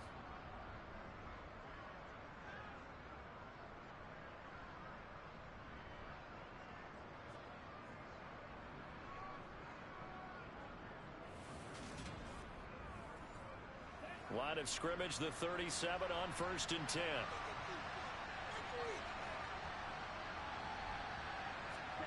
Stroud now on 1st and 10. Throwing the out route incomplete. That's Woods. And he'll take this to the other side of midfield before going out of bounds. They get 14 on that one. Good for a Houston first down. That's a pretty throw right there. That ball's in the air a long time, but it's right on the money on the right sideline. A really good route. Moving the defenders towards the middle of the field before breaking to the sideline. What a completion there. Big-time arm strength. Very nice route. Still in search of their first touchdown of the game, but they're on the move. 1st and 10. Pierce now up the middle. And nothing much materializing there on the first down run. He'll get a couple, and that's it. And Stroud now to throw. He finds his target. It's Schultz. And he'll be brought down inside the 40-yard line. Let's not quibble about the gain there on 2nd down. That was a positive play because that was a take-what-you-can-get situation. Got out to the tight end. Now it gives them much better opportunity to convert on 3rd down. This offense in desperate need of a conversion as they come up on 3rd down. They'll try and pick it up by running the option to the right. And he's going to have the first down yardage to the 35. They're able to convert with a gain of 4. These two teams, they met in Houston earlier in the season with the Texans coming out on top. So a win here in Nashville would give them the season series.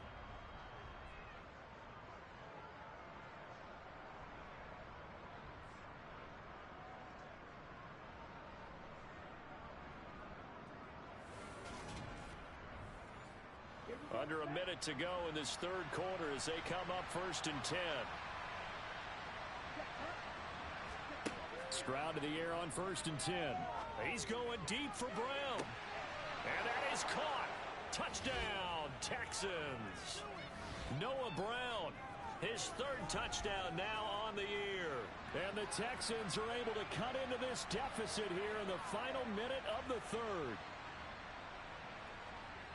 Well, Charles, he's still a young signal caller in this league, 2nd year in the NFL. And I don't know if last year as a rookie, if he would have worked through his progressions like he did on that touchdown pass. I think you're right about that. We're seeing him grow up right in front of our eyes because when he went to his primary read, he recognized that they were all over that. So he continued to survey the field, picked up another target, delivered a pass exactly where it needed to be. A very mature play for the 2nd-year quarterback. The kickoff unit is out on the field, and they will send this one away. Takes it at the 7. And it's a pretty good return here as he'll get this up to the 29. Here's Tennessee ready to begin this drive offensively. Still enjoying the lead here in the third quarter despite their defense giving up that last touchdown. Now they'll see if they can get the equalizer here on this drive. They'll start on the ground. It's Derrick Henry. And he'll power his way forward for about 4 yards there on the first down carry. The time is called. Looks like a member of the Titans in some discomfort out there. Well, the medical staff is going to come out here and take a look, and we will take a short break. Following the pickup of 4, here's 2nd and 6.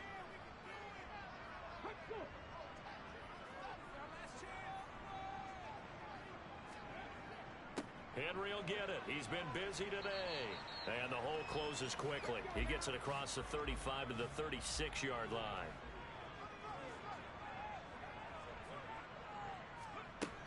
On 3rd and short, they'll try and pick it up through the air. And that would not to be. It's incomplete. So they couldn't hook up as time has now run out on this third quarter of play. So both teams trade touchdowns in the third as we're through 3 quarters of play. You're watching the NFL on EA Sports. Here's Ryan Stonehouse now as he's on to punt for Tennessee. Fair catch called for and made at the 16 or maybe the 17-yard line. So a change of possession here on the punt. And the Texans will take over with a 1st and 10.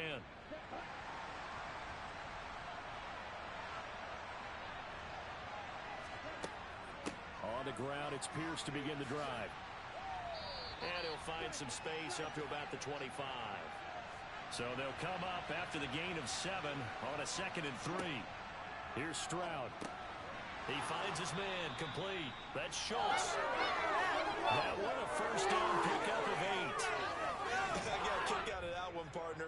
You and I talk often about trying to hide receivers in certain situations, but a guy of his size can't really hide him. But the tight end drag route, definitely an effective way to sneak him across the formation for an easy completion and a first down. 1st and 10, it's Stroud. And that one's going to be off target and incomplete. An incomplete pass on first down. That leads to a 2nd and 10. On 2nd down, here's Pierce. And he'll be taken down right around the 34 after a pickup of only a yard. This offense so far on 3rd down, they've converted just 2 for 6 thus far. This is 3rd and 9. Stroud on 3rd down now. And incomplete on the deep ball. Some coaches like to take the shorter, more reliable yardage, and some, they like to go for the big shot. No fear in risking a deep ball there, but it wasn't enough to get him the completion. Here's Cameron Johnston now, as he'll punt it away for the 4th time today.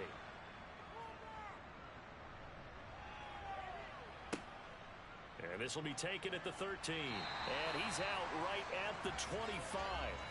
And that'll be a return of 12 following a very nice punt. And it will be 1st and 10 as they take over. 3 tight ends in the ball game here on 1st and 10.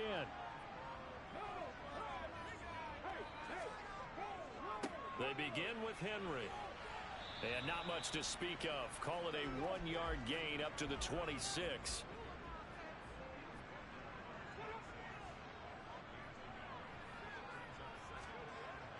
Looking to throw. Hit as he throws there, incomplete. After an incomplete pass on 2nd down, that'll leave him trying to convert on 3rd and 9. He's got a man wide open, complete. And he will have the Titans first down as they're able to get the 3rd down conversion.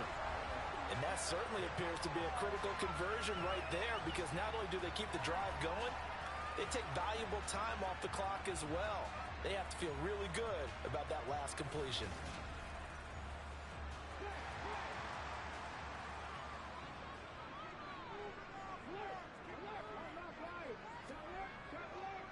A first down carry for Henry. And he'll managed to pick up about 4. It's second down.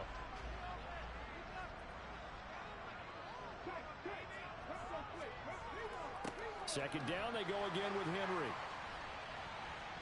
And he'll get it down to the 47 here. 111 yards rushing for him so far as his terrific season continues here. And carries like that, that's how they're going to continue to salt this thing away here, Charles, in the fourth quarter. Yeah, how about that? A new set of downs. Clock continues to move. No better way to close out a game than to tap those mastodons you have up front and say, guys, keep pounding them. Let's keep the ball, keep their offense on the sidelines, and let's close this one out. So a 1st and 10 now in Houston territory at the 47. Here's a play fake as they set up to throw. This is caught inside the 15. A big play that time for the Titans. 42 yards. He had one touchdown earlier, nearly a second one there. Yeah, it took a touchdown-saving tackle to keep him out of the end zone after a big play. Perhaps you go right back to him. Don't need the distance, but maybe he can pay things off after a big effort. Now a chance to make that big play really hurt. It's 1st and goal just outside the 5. From the shotgun, he'll look to throw. And it's caught in the end zone. Touchdown, Tennessee. From 6 yards away. And the Titans look like they're going to get back in the win column as they extend their lead here in this fourth quarter.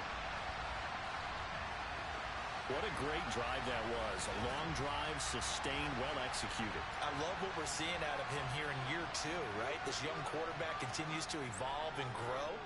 He's really the adage right now that John Wooden, famous basketball coach, used to say. Be quick, but don't hurry. You can see that everything is happening for him, but he's not taking it at a pace that he can't sustain. Out is the kickoff unit as they run up and send this one away. Takes it at the 7. And able to get. And now out comes Houston. See if they can put this drive in the end zone, Charles, because it's been a little bit of a rough go at times. They've had to punt the football a ton in this ball game because of stalled-out drives. So are you saying that you're kind of tired of seeing the punter run out there and do his thing during this game? Is that what you're trying to say? Well, I mean, I'm okay with it. I have a feeling that this offense, they don't want to see the punter again. And frankly, the punter doesn't want to run out there anymore himself. He'd love to see his offense put together a drive and give his leg a rest. An ideal beginning of the drive there as they'll get 20 and a 1st down. Good yardage on the completion there, and when they look at the scoreboard, they do understand a field goal is not going to do them any good. My guess, they're going to press the ball downfield as far as possible, try and throw it into the end zone and get a score because they know they've got to get that done and get the ball back as quickly as possible. The big play to start him out has him at the 45 already. On 1st down, here's Stroud. And this is caught. It's Brown. And the tackle going to be made at the 38. Back-to-back good plays have him on the move on 1st down.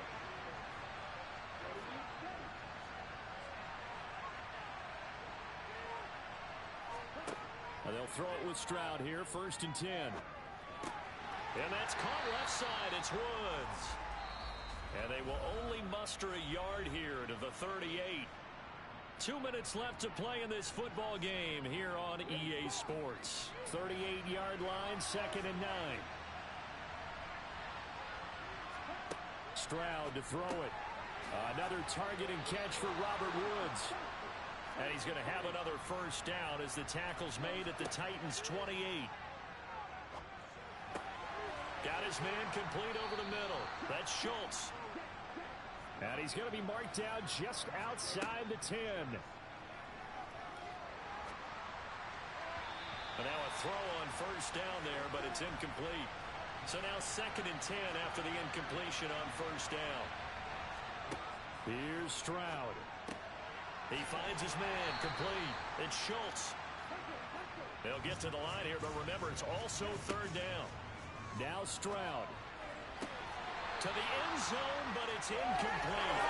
That means it's just one last chance left, and this has to be a 1st down or a touchdown, or this game's over. fourth down, fourth quarter. Here's Stroud.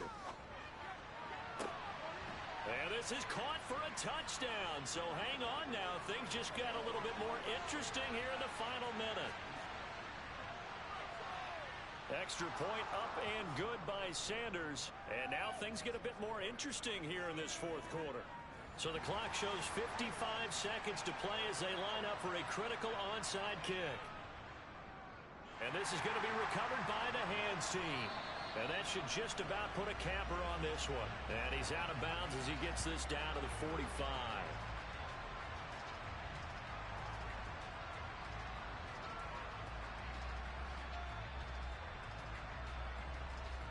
And here comes Tennessee as they get set to take the field. And this game not quite in hand yet. We'll likely see all three timeouts defensively and then reassess where we are.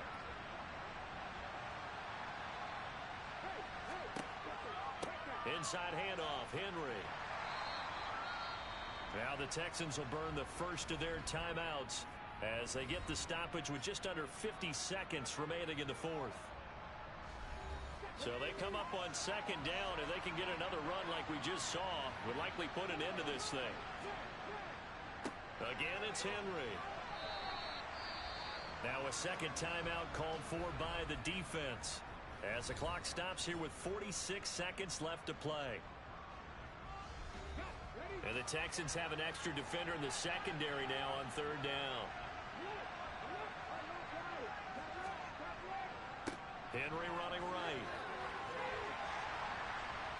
And brought down, but not before they're inside the 25. Now the defense will burn their third and final timeout as they stop it here with just under 40 seconds to go in the game.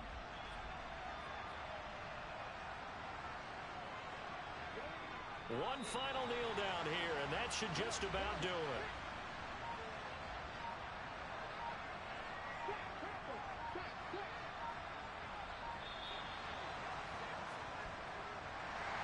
What a ball game this was. What an atmosphere this was. And the home team getting the late touchdown, getting the victory, and now everybody in this building can file away with smiles on their faces. And what do real estate people tell us all the time? It's location, location, location. So being at home, that can be a big deal because remember, they were down to their final chance to retake the lead.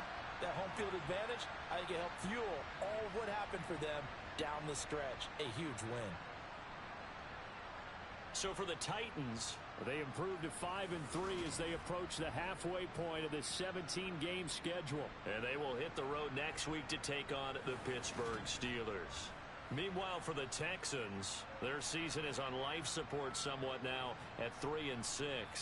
And they'll try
It's the NFL on EA Sports, and we'll see Cole Holcomb. He was terrific defensively last week with 11 tackles. It's the Steelers and the Niners, and it comes your way next on EA Sports.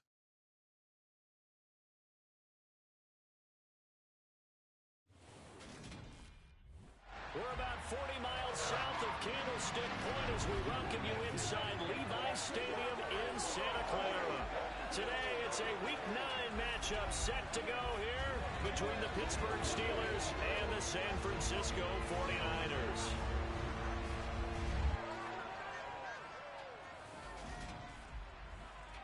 Brandon Gaudin, as always, joined by my good friend Charles Davis. And CD, you look at the Niners in this matchup, they've got to be thinking, hey, we've got a good chance to be successful here running the football. No doubt about that, because that has to be their mindset. It should be their mindset. This is one of the better rushing offenses in the league, and they're squaring off against a team that's not at all strong on the other side of the ball. So this could be one where we see this offense try to impose their will through the trenches, and in fact, they should.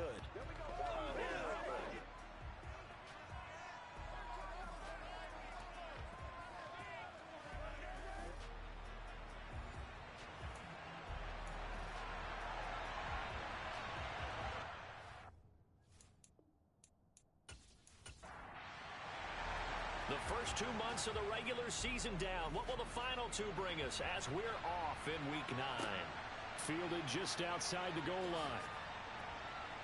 And look at this. Right away, a loose football. And now this is scooped up by the 49ers. And his guys are going to get the football at the 23-yard line. Well, it's hard enough to play on the road in this league as it is. But to start on the road with a fumble on the opening kickoff, just not the precedent you obviously want to set. Not at all, and now it's just words, because they've talked about it all week. From the time they start game planning for this one, remember, going into hostile territory, we have to set the tone right in the beginning, and they do the exact opposite. Purdy now to throw off the play action. And his first pass is incomplete. Once again, they'll go from the 23-yard line on 2nd and 10. Throwing here, Purdy. Oh, and this ball's tipped and intercepted. Picked up by Minkah Fitzpatrick. And the Steelers are going to have it here at their own 15. Offensively, a far from ideal start there with a pick on the opening drive. Yeah, not exactly what they were looking for. We know that. That's pretty obvious. The beauty, though, is it's happening early. If they don't panic, they don't compound this problem, they've got a long way to go and a chance to get back in it. So out come the Steelers now for their first drive. And they will be led out by their 6'3 quarterback. And you and I both know that any win is a good win, and that's what they did last week. But there was also plenty for him to work on in his game, wasn't there? Yeah. 2 touchdowns, an interception. Yeah, you know, he wants to increase that a little bit in terms of ratio. But first and foremost, they did win the game.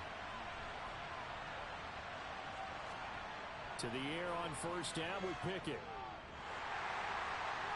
And he's left with no option here but to throw it away.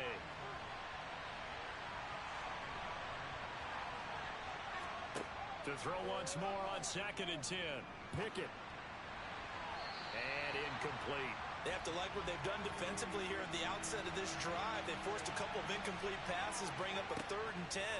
Don't be surprised to bring a little pressure on this snap. And he's going to be brought down. Back at his own 6-yard line. Nick Bosa in there to get him, and that is sack number 6 now for him on the year.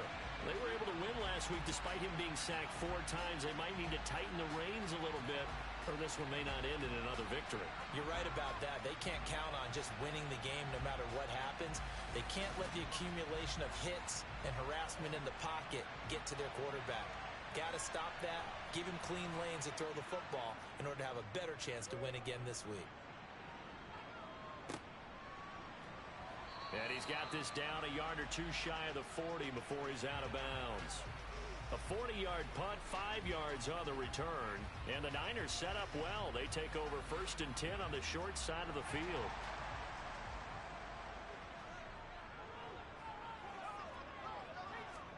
They go back to the air here after the INT on the last drive. And it's knocked away and incomplete. So after the incompletion on first, now 2nd and 10. First carry of the game for Christian McCaffrey. And very little there. He might have gotten a yard. Yeah, I think he got a yard to the 41.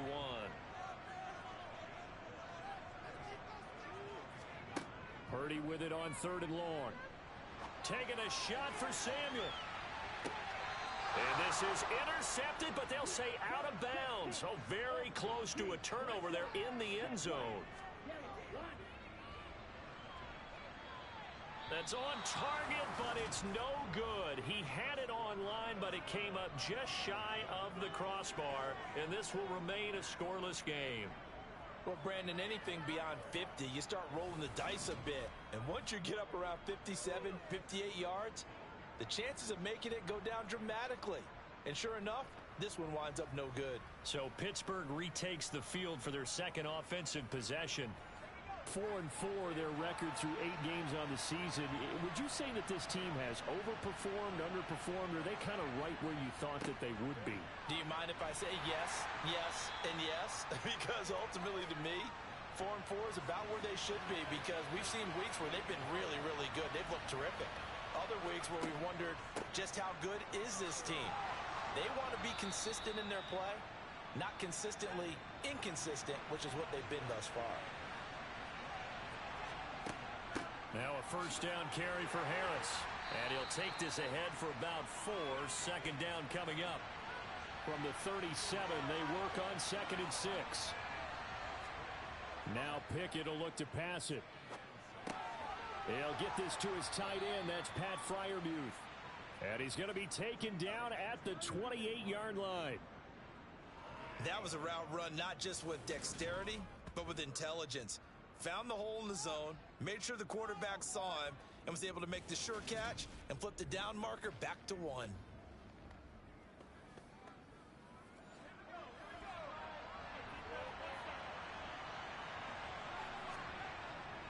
They'll try the right side with Harris. And he went nowhere. He'll lose yardage back to the 29. So after the loss of a yard, they'll look to push forward here on 2nd down and 11. Now Pickett. And his throw is incomplete. 7th play of this drive coming up, but a long way to go on 3rd down. Here's Pickett. Here's Johnson with a reception. And he will reach the 8-yard line before going out. They're able to convert on 3rd down, and that sets up a 1st and goal. That's a sharp throw right there on 3rd down. They're looking to get the first points of the game, and they certainly don't want it to be on a field goal. So that's a nice job to get the hook up and set up a 1st and goal. From the 8, they've got it 1st and goal.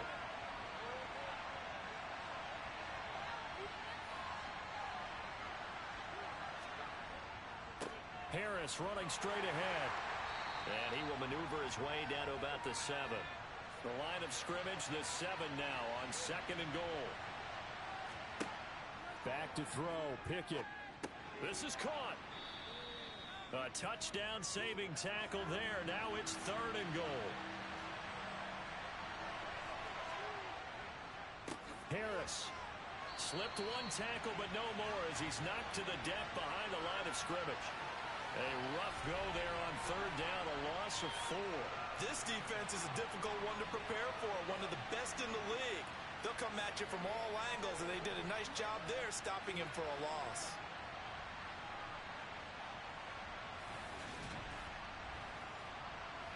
So Pickett is off to the sideline, and Chris Boswell is on for the Steeler field goal try. Boswell's kick is good, and the Steelers will jump out to a 3-zip lead. Well, in a close game like this, obviously you want the touchdown, but certainly they will take the 3. And they'll be okay with that, but let's throw a little credit to the defense as well. And I'm just glad this doesn't come down to a debate, right? Which side won, partner? Because the defense, hey, we didn't give up a touchdown. The offense, hey, we put 3 on the board. Either way you look at it, I think both sides gained something out of that drive. And now this offense comes back out onto the field. And they were winners the last time they took the field, which was 2 weeks ago. They had the open week last week, so this is a squad that should be really refreshed and ready to roll. I would agree, because when you get that open week after a victory, it does wonders for everyone. Obviously, your body, get a chance to heal up, but your mind as well.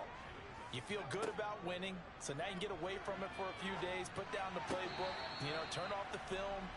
Just be you. Enjoy that time away, and then you come back ready to go. Purdy from the gun on third down. Man open, that's Deebo Samuel. And he is going to have a 49ers first down as they're able to get the third down conversion. The Niners at 6-1 now through 7 weeks of the season. And they come in with fresh legs. They got the extra time off thanks to an early season open week. And usually your hope is that your open week comes a little bit later in the year. But when you get a chance to get your fresh legs back, you have to take that time and run with it. And that's what they're trying to get done here.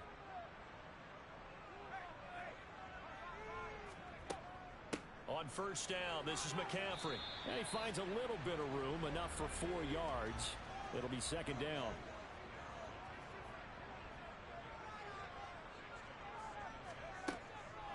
Another run with McCaffrey on second down. Shifts past him at the 45. And he's going to be brought down on what will be the final play of this first quarter. 3-0 after 1 on EA Sports. The 49ers with the football here to begin the second quarter, as they've got it with a 1st and 10. Well, they'll run it here on the jet sweep and give him 6 yards here as he stopped near the 35 at the 34.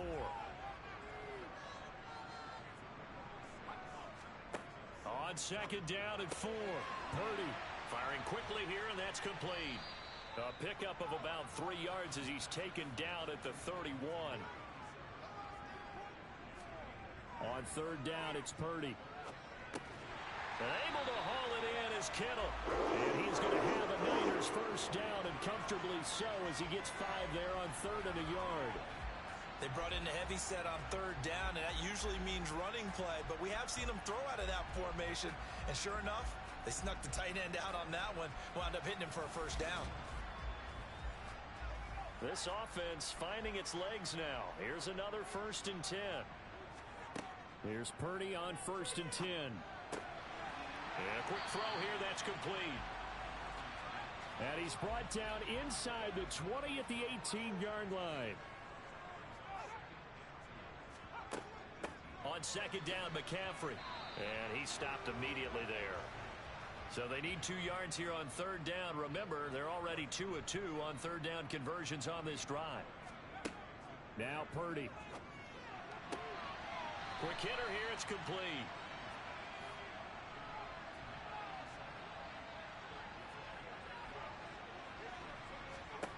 Purdy on 4th down. And it's incomplete. They cannot convert, and they turn it over. The Niners go for it, but it doesn't work out. And this Steeler defense able to come up with a stop. A chance to get some momentum here in the second quarter, getting their first trip into the red zone, but unable to get it across. And if I'm the head coach, sure, you feel some disappointment, maybe a little bit of deflation there because you didn't get it in, but I'm going straight to rah-rah mode. All right, guys, we didn't get it this time. It's only the second quarter. We'll be back. Let's get it later on. I want to keep this team up. I don't want them to feel like they've let everyone down. Positive. Got to be positive in this situation. It's too early to think that you don't have a chance to win this game.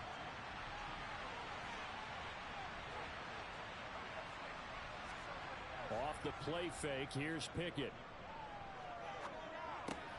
Finding Harris on back-to-back plays. And this one will go to the 28-yard line. 6 yards the pickup, and that's a first down. Another catch for him there on this drive, Brandon, and it looks like they're going to utilize him out of the backfield any way they can. And that time they pick up a first down. So now on defense, you assign a man to him and try and cover him before he gets going. Throwing on first down, but this one winds up to be incomplete. After the incomplete pass, here now is 2nd and 10. They'll throw again with Pickett. And this one taken in on the right sideline, but not in the field of play. They say it's incomplete. The throw led him a little too far. It brings up third down. Open man, that's the tight end Freiermuth. And he'll be brought down at the 28, and that is well short of the first. It'll be a gain of just a yard, and it'll be fourth down. As a defense, you're more balanced when you're in zone coverage because you're able to keep your eyes on the quarterback and see the play develop in front of you. You're able to keep the quick pass in front of them and stop it right at the line of scrimmage. On fourth down, punt coming from Braden Mann.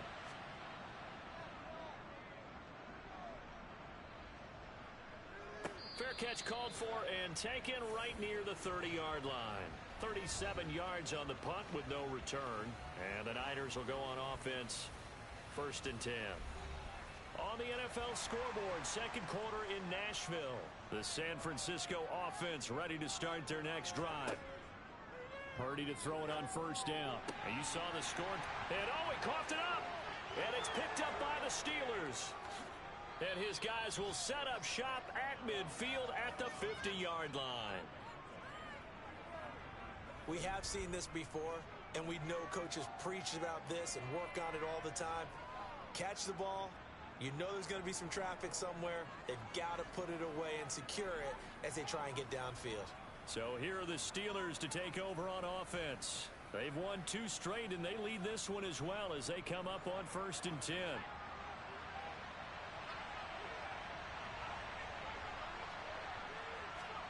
Following the fumble recovery, Pickett. Looking left side, and he's got a man. That's Thomas. And he gets this one inside the 15, just a yard or 2 shy of the 10. A big pickup of 38. They started this drive with terrific field position, and it's going to get even better after that play. Had great options with where they started, so they decided to press their advantage, and it paid off.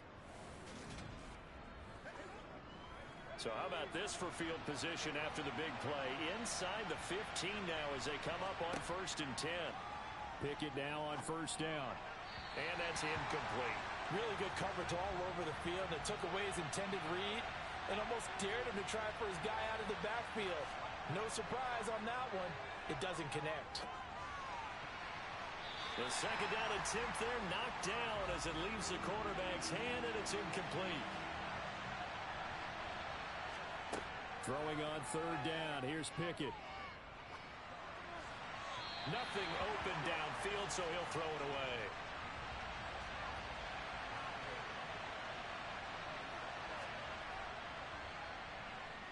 Boswell's kick is good, and they're able to double their lead in this first half. It's 6-0.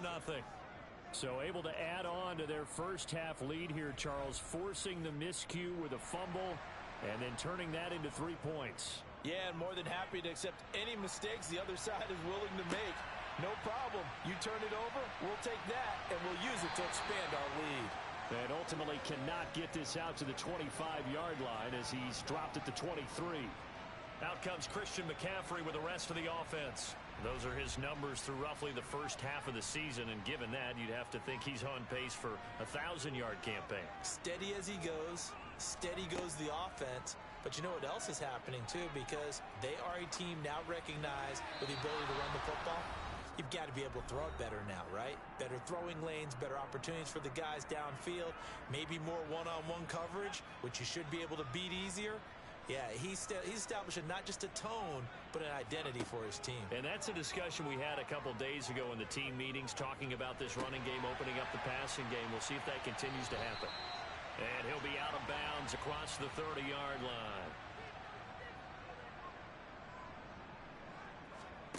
On third down, it's Purdy. Completes it to Samuel. And he is going to have the 49ers first down as they're able to get the third down conversion.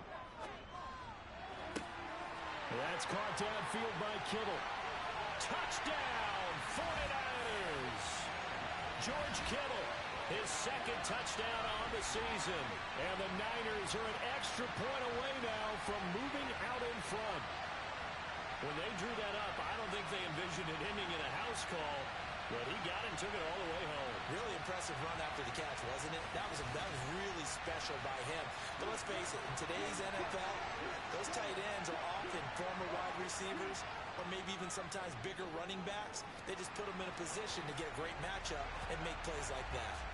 Gonzalez able to tack on the PAT, and they take the lead here at 7-6. Here is Wisnowski to boot it away following the touchdown. Taken in at the 3. And makes it across the 20 as his guys will set up shop at the 23-yard line. And Pittsburgh getting set to take the field. It was still more than a minute to go in the half. Time to try to mount a drive. And I would think that they would have to. This is today's NFL. You got to push it whenever you get an opportunity. You could never have enough points with the high-powered offenses that you face.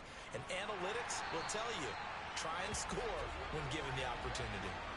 Nick Bosa. That is now 2 sacks for him here in this first half. He was still looking through his progressions and going through his receiver options, and while he was doing that, the defense got to him quickly in the pocket. And it was a great example of zone coverage. Well executed, well coordinated. All the receivers were covered, and he couldn't evade the rush back in the pocket. Coming up now on a 2nd and 15 following that sack. Now the Steelers use the first of their 3 timeouts as they'll stop it with just over a minute to go before halftime.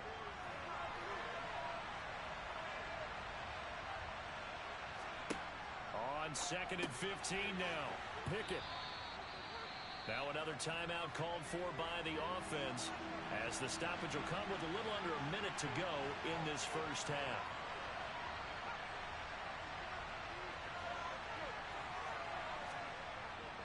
On 3rd down, here's Harris. And this one goes nowhere. Losing yardage back at the 22. Now the defense going to use the first of their timeouts as they get the stoppage with a little over 50 seconds to go in the first half. Out now is the punter, Braden Mann.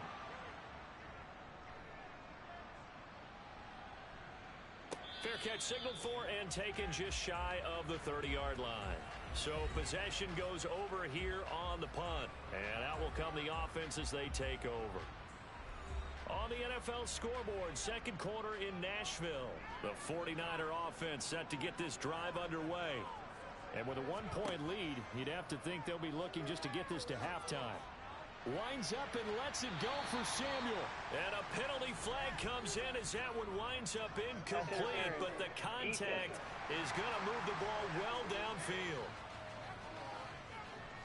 So the yellow flag came out, and that leads to a new set of downs for this offense. 1st and 10. Purdy looking to throw on 1st down here. And that'll be knocked away. It's incomplete. An incomplete pass on 1st down. That leads to a 2nd and 10. Purdy now to throw. And that falls to the ground, incomplete. Well, a nice job of bodying him up defensively. And now it brings up 3rd down. And throwing here, Purdy. Being chased out left. And now another one thrown incomplete. Now Zane Gonzalez for the field goal try. It'll come from the right hash. It's a 47-yard attempt. Gonzalez's kick is good. And they bump the lead up to 4 now at 10-6.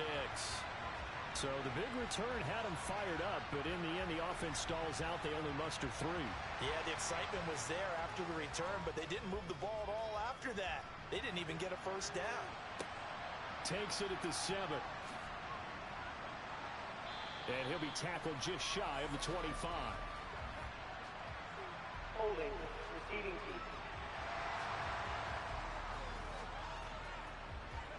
So already not the best of kick returns there, but that penalty, that adds insult to injury and backs him up even closer to the goal line. Yeah, not ideal field position to begin a drive, is it? Because the extra pressure now goes on the offense. They've got to get some early yards and get away from the shadow of their own goalposts.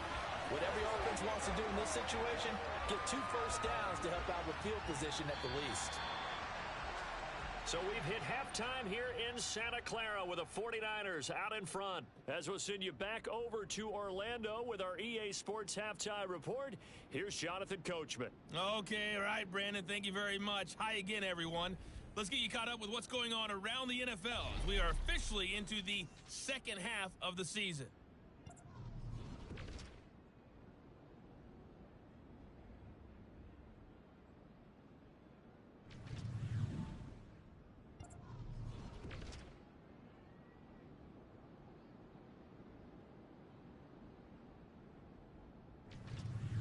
Lastly, let's check on one final game for you.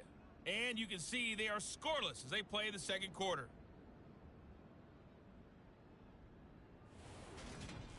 Time now for a check of the next-gen stats for the Steelers in that first half. And they did not do much at all in terms of throwing the football in those first two quarters. That's going to need to improve if they want to erase this deficit. Meanwhile, for the Niners, they had a little more success than their counterparts did in the passing game, as evidenced by the numbers there. All right, Coach, thanks. Yeah, both teams likely to make some changes in what's been a closely fought battle to this point. Taking it about the one. Now a hit and a loose football. And it's picked up by the Steelers. And this one will be brought back to the 22. So that's a solid start to the second half. You come out of the lockers losing, thinking you're kicking it away, not going to have it, but boom, the fumble, they get it right back. I don't know whether they even drew that up on the board or was it just said, but they had to have it. They needed a spark to get them going here in the second half, and they got it right away.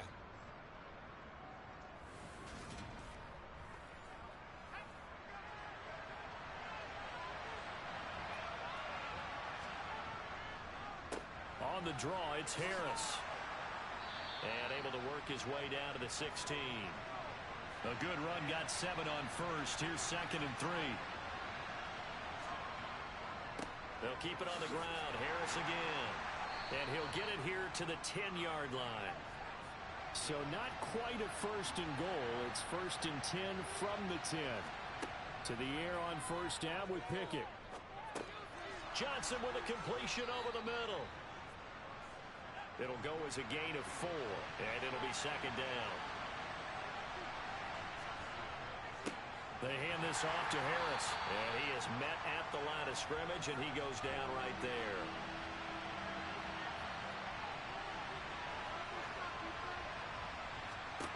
Pickett, he'll look to throw it. And oh, it'll be intercepted. And the Niners are going to take possession here. It's a touchback, and they'll take over at the 20-yard line. So a big chance goes by the wayside there. A tough break on 3rd and goal. Yeah, as a general rule, you know you're usually not going to win games with field goals. But in this case, they had 3 points in their pocket. I get what he was trying to do. That's a big swing of momentum right there. Well, San Francisco's offense returns to the field. Their defense has done the job. Now it's the offense's turn as they've got it 1st and 10. On 1st down, it's Purdy. Got a man, that's Ayuk. And he'll go down at the 26 following a gain of 6.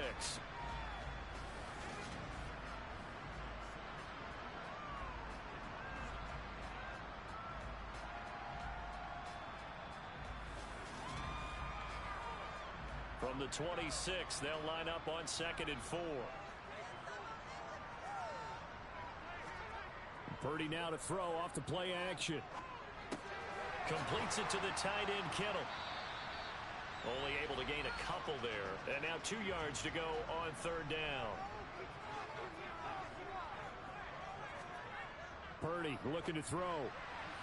Hard throw, incomplete. That is certainly one way to frustrate a quarterback. Run those extra defenders on the field. Dime package, lots of speed, no space to fit in the football.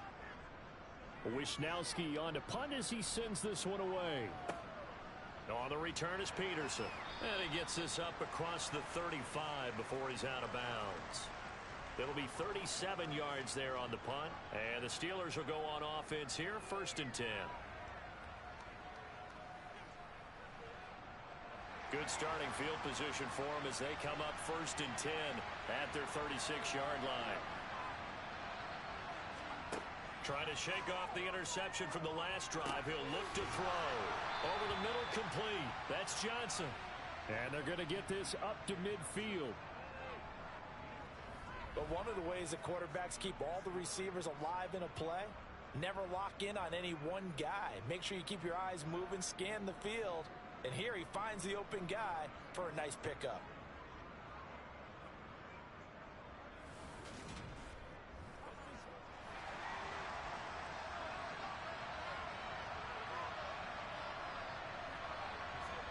Pickett now to throw off the play fake. Pass complete. George Pickens with it. And he'll go down, but not before getting this inside the 30. Now it appears we have a Steeler here slow to get up. While they come out and take a look at him, we will step aside for just a moment.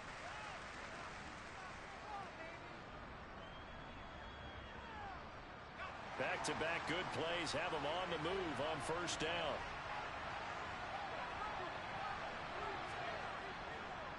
On the give, this is Harris. Stopped at the 24-yard line after a gain of 5.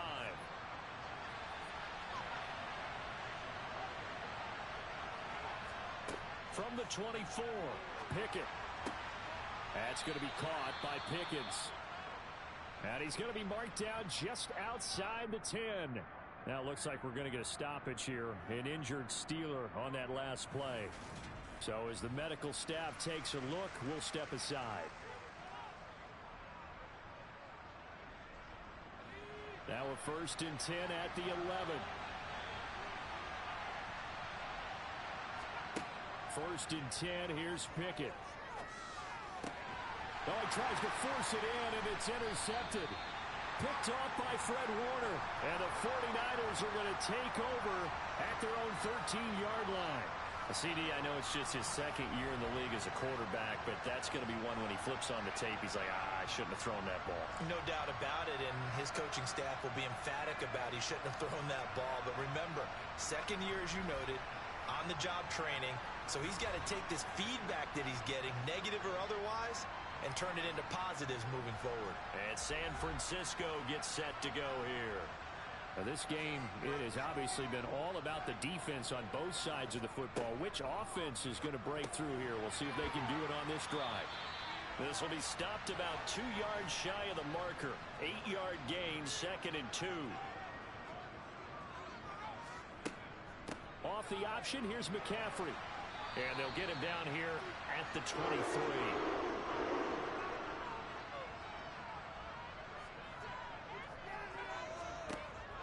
Back to the ground on 1st, it's McCaffrey. And he is met in his tracks behind the line of scrimmage.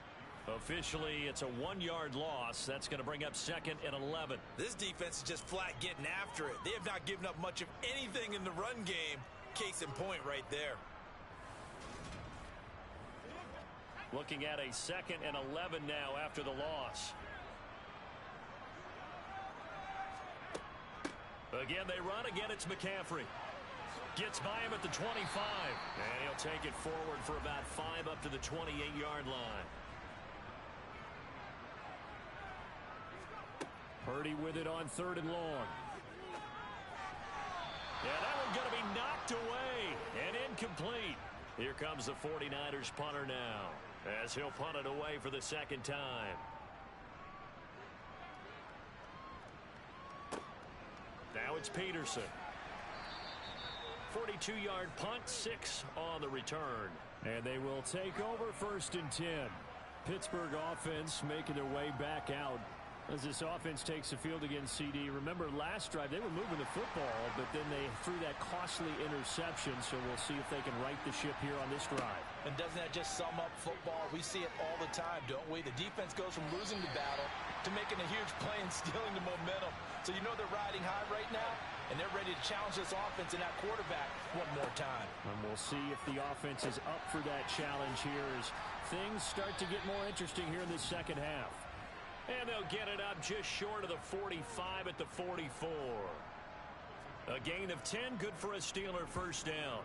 Well, that certainly has to feel good. And it's not all the time that the play caller should get all the credit. Sometimes I think in the huddle, the quarterback just says, hey, who's going to make a play for me? I just need something right here. And the end result there, nice first down. Drive keeps moving. Pretty good results here on the first down run as he takes this forward for about 6.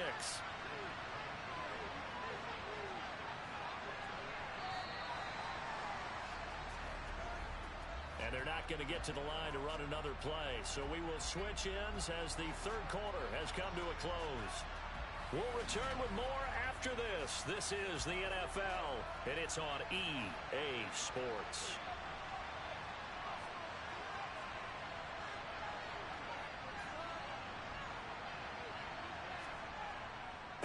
Again, it's Harris on second down. And some room to roam now. And a strong run there as he'll take this all the way down to the 35. 47 yards rushing for him in the ball game now on 14 carries. We'll definitely see some open running lanes, and he's taking advantage of it right now, but that shouldn't be a surprise. Defense has the lead. They're playing for the pass first.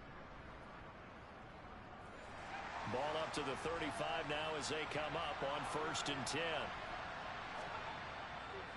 They run with Harris.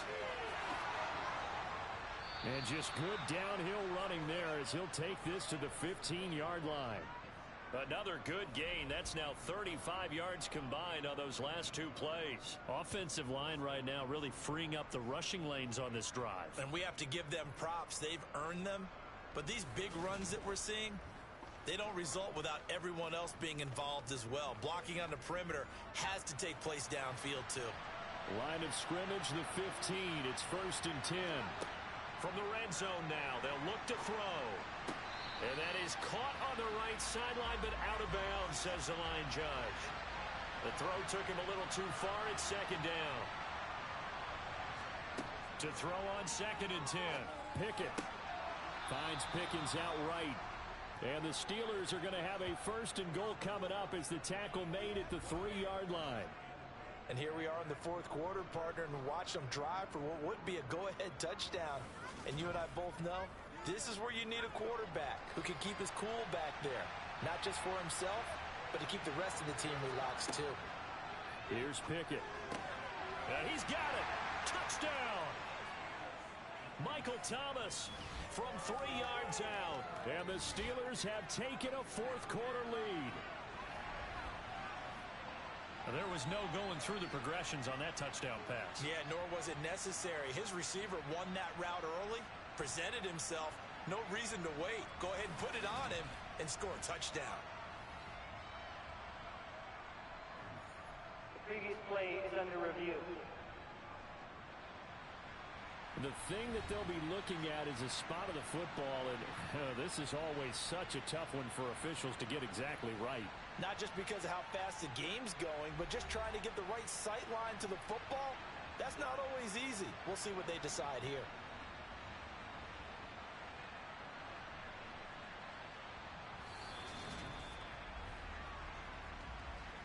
So that challenge, a successful one. Another shot from the 1 on 2nd and goal. They'll try and run with Harris. And he is going to be stopped cold behind the line of scrimmage. It'll go as a loss of a yard, and it'll set up 3rd down. And now 3rd and goal coming up. The loss on 2nd down. That just means this crowd's going to get even louder. And they'll get a little bit of extra help from the defenders as they exhort them to join them in the effort. For the lead, here's 3rd and goal.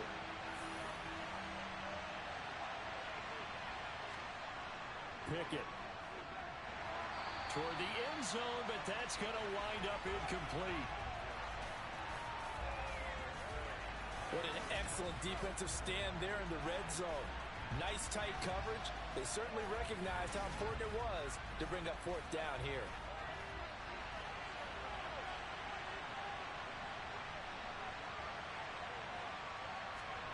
Pickett, 4th down, desperation time. And this is going to be intercepted. And the Niners are going to get the football here as the ball will come out to the 20. Boy, so another interception, CD. It feels like he's starting to unravel a little bit. And as you would expect, still a work in progress here in his 2nd season.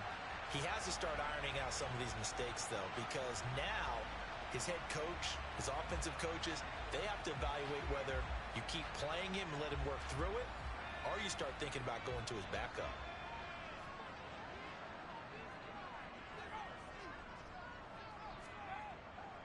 They start on the ground with McCaffrey, and he will lose yardage on the play, back at his own 19-yard line.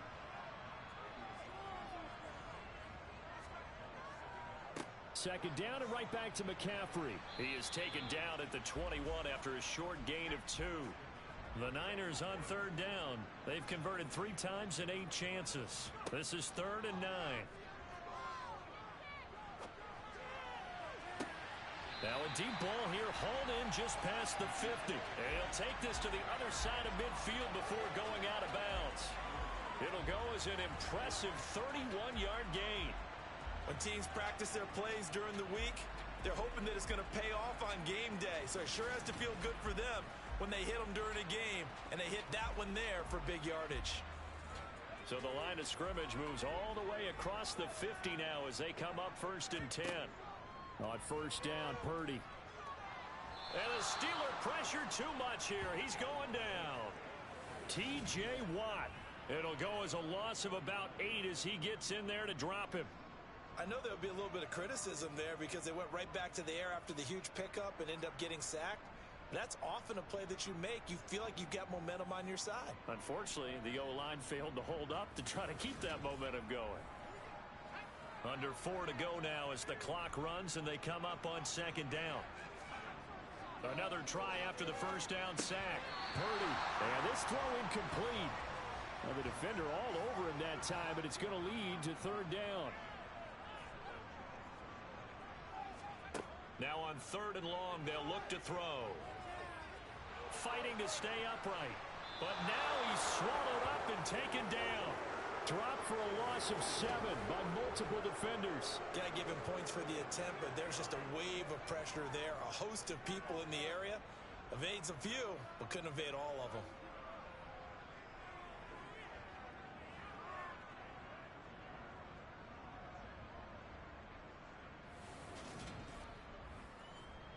Here comes the 49ers punter now as he's on here to punt it away.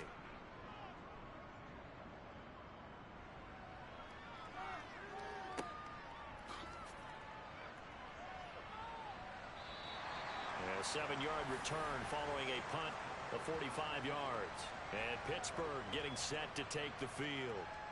Their defense accomplished step 1 of the mission. They forced the punt. Now they'll look to erase that deficit and take a 4th quarter lead. Trying to shake off the interception. He'll look to throw. That's complete to his tight end, Freiermuth. And the result here, a pickup of 8. Leaves him with 2 to go on 2nd down.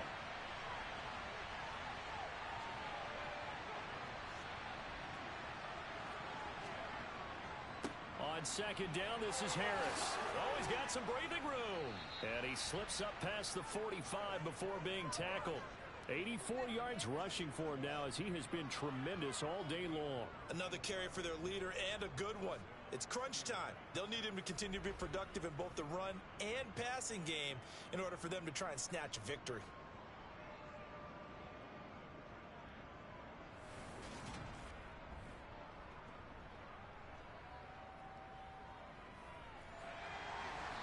Fourth quarter, down to the final 2 minutes, and we've got a 1-score game. So the Steelers with the football as we get you reset. Back-to-back good plays have them on the move on 1st down. Pickett now on 1st down. And that is incomplete. So now 2nd and 10 after the incompletion on 1st down. Pickett to throw. Throw left. Now a loose football. The ball comes out, and the offense will get this one back. Boy, that could have been catastrophic at this late stage of the game, but they avoid disaster. And the defense not able to get it. From a defensive perspective, what's that moment like when you realize the ball is loose? It is a moment where all concentration goes right to the football. This is something you've talked about in all your preparation for the game. You probably talked about his training. And this is caught on the sideline. Are the feet in? They are. What a catch. And I believe the referee's been buzzed. Yeah, they want to take another look at this call, and it's certainly a big one here late in a tight game.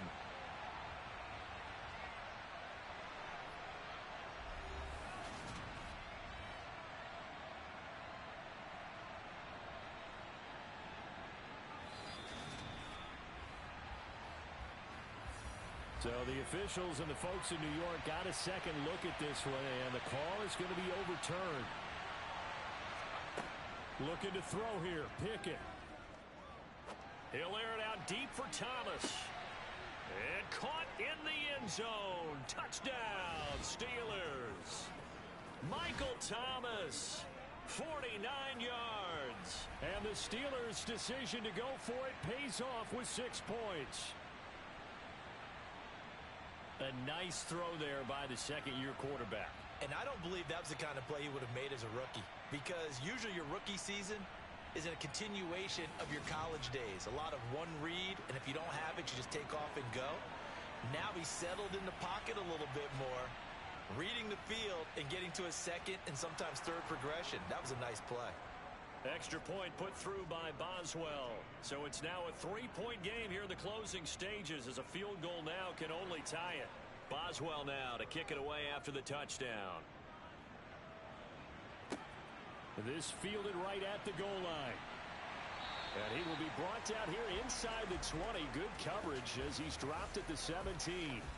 So now the Niners down on the scoreboard. And time, a huge factor.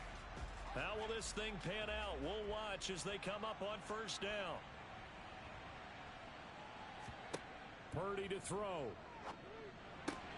Pass complete, Samuel. And he's got it past the 30 before he's hit and dropped.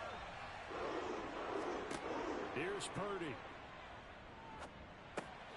He's going to drop this down to McCaffrey. Call it a gain of 6 on the play, and that'll bring up second down. They'll look to throw. He'll get this into the hands of Ayuk. And they'll get this down to around the 47-yard line. First down now, but the clock continues to move. Got a man right side, it's McCaffrey. The 49ers now going to use the first of their timeouts as they get it right at the 32nd mark of this fourth quarter. And he'll be hit as he releases it, and that'll fall incomplete. A field goal from this spot likely out of the question. They've got to get closer here on third down. Back to throw. And this one incomplete. So the clock stopped now with 20 seconds remaining. Purdy, big fourth down play. Taking a shot for Samuel. And it's incomplete. They cannot convert, and they turn it over. Down to a knee here. The defense still with a couple of timeouts. We'll see if they want to use them. Now a second timeout called for by the defense. That'll leave them with just one remaining in this fourth quarter of play.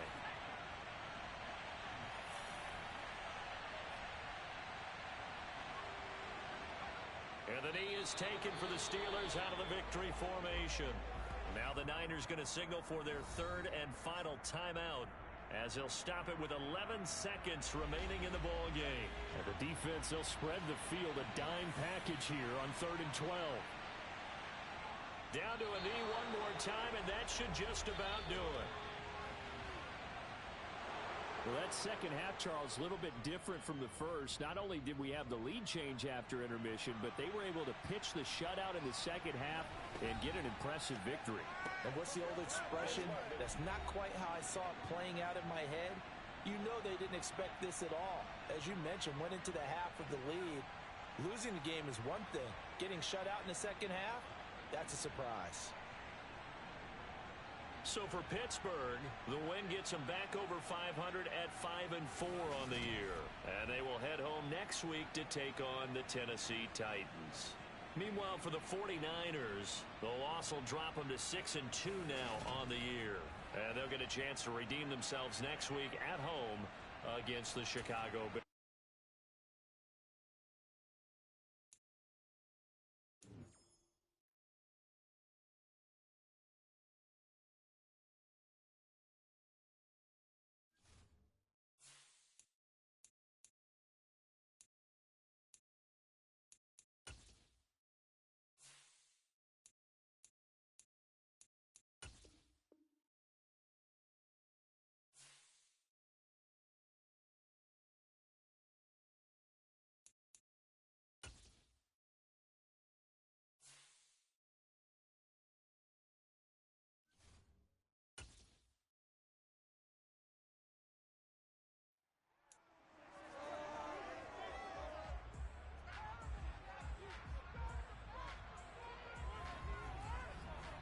Back in week 1, the Bengals lost a thriller in the first matchup against the Ravens. Can Baltimore do it again?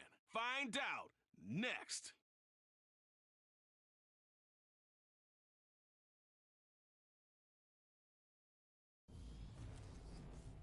EA Sports coverage of the National Football League brings us to historic Baltimore, Maryland, and M&T Bank Stadium.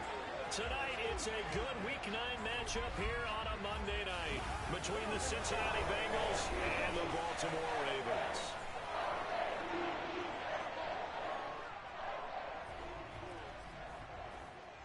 Along with Charles Davis, I'm Brandon Gaudin. And, Charles, you look at our visitors coming into play here. They know coming in they've got to be at their best because they're facing one of the better overall defenses in the NFL. And this is not one of the better offenses around in terms of running the football. So they understand that they're going to be put to the test a bit. The big plays in the run game, they haven't been there of late. So maybe that means we'll see them shake things up a little bit. Some RPOs, some touch passes, some draw plays, anything to try and gain a little bit of momentum.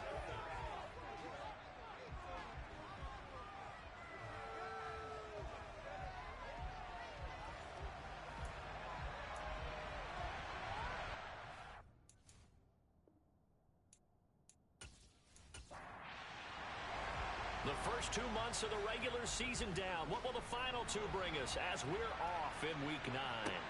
Taken in at the 3. And no alley to be found. The coverage was solid, and he's dropped at the 18. Here come the Bengals now to take over. And they'll be led out by their third-year quarterback. This guy's leadership is so important to how this offense functions. He doesn't shrink from any moments on game day, and everything he does with confidence. He sets the example in practice, off the field, and is the guy leading everyone out for each possession.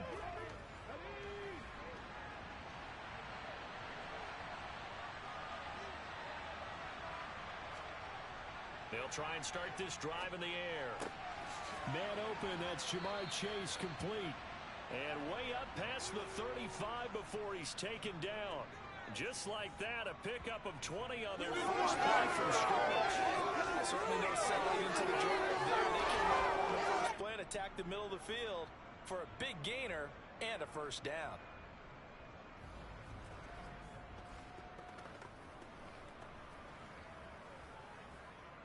From all the way up at the 38 now after a good start to the drive.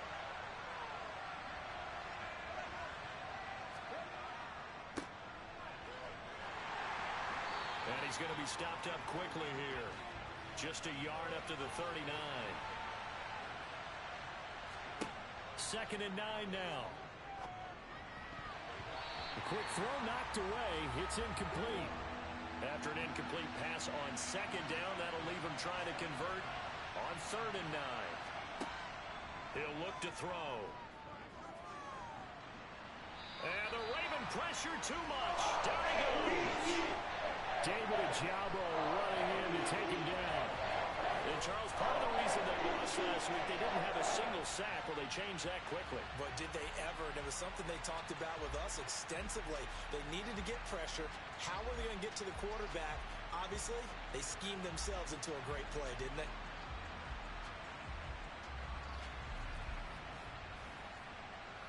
Fourth down, out comes the punter, Drew Chrisman. Desmond King back deep. He was only asked to punt once in the victory last week as he sends this one away. Call that a 46-yard punt with a net of 40 on the 6-yard return. And the Ravens, they'll take over. Number 8, Lamar Jackson, trotting onto the field at quarterback, ready to lead this Ravens offense. Early part of his career, defenses really had to focus on his running ability, and they still do. But now, he's turned himself into a true dual-threat quarterback. When he plants his cleats in the ground and turns it loose, good things happen downfield. Jackson and the Ravens come up now 1st and 10 at their own 24. They'll start this drive out on the ground. And he is met quickly in the backfield. Down he goes, folded like a lawn chair. And they'll give him another shot here on the ground. And not much there. Maybe a yard up to the 24. Right where this set of downs started, they need a full 10 here to pick up the first down and move the chains. The connection here with Nelson Aguilar. And they've got it well across midfield down to the 40 before it's all said and done. That goes as a gain of 36 on 3rd down. A very early momentum changer there. Actually a dream killer for the defense because they forced a 3rd down. Felt like they had a good chance to get off the field defensively, and then they got hit with that big play. So the big play moves them all the way across midfield to the 40 now for 1st and 10. From the gun, he'll hand this off. And he can only manage to get a couple. 2nd and 8 coming up. The numbers for him from a week ago. 15 carries, 66 yards. Just an all-right day from him last week. He really didn't break out for the huge yardage he had hoped going in. I talked with him before the game, though, and he knows this is a new, fresh opportunity. He's put last week behind him, and his focus, getting some extra yardage with every carry he receives this week.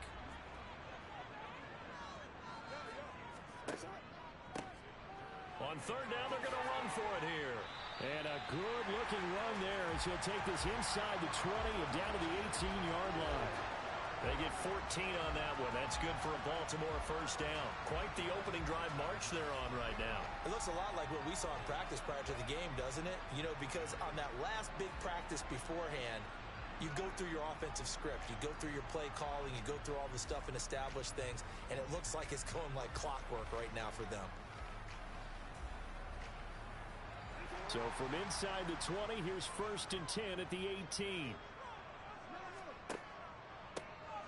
Here's a give up the middle. And he gets it down close to the 10-yard line.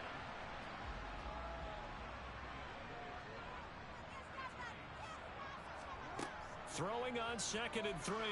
Jackson.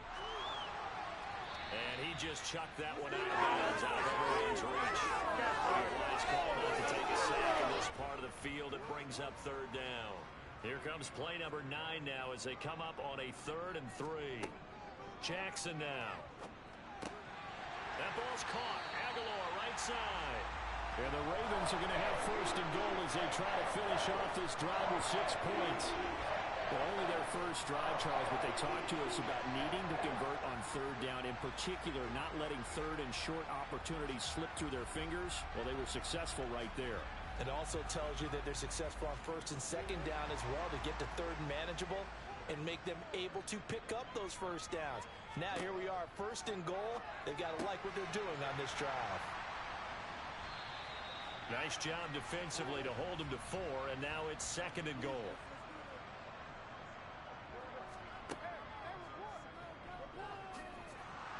And he'll get in. Touchdown, Baltimore. Lamar Jackson, his 11th touchdown of the year. And the Ravens put the night's first points on the board as they take the early lead. Well, that was all Lamar Jackson all the time on that drive, both through the air and in the end with the touchdown run. Yeah, how about him doing things a little bit on the reverse side there, Brandon, because he softened him up throwing the football and opened up the running lanes. And when he gets a little bit of a sliver, he's gone. And that's exactly what he did there. Justin Tucker for the extra point.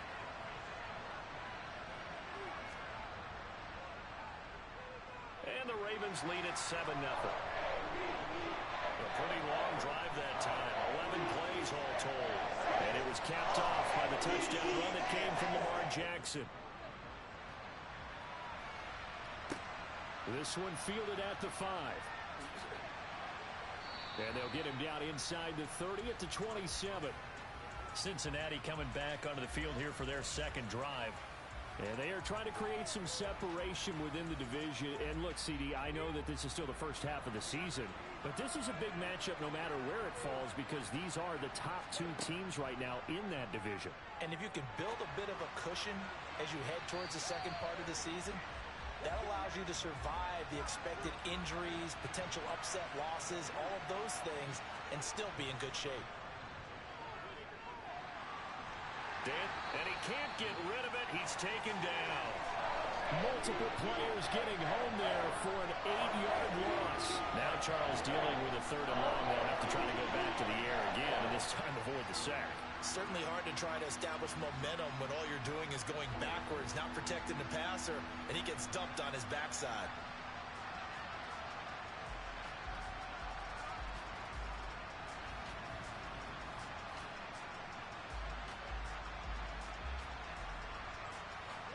The Ravens bring out an extra defensive back here on 3rd.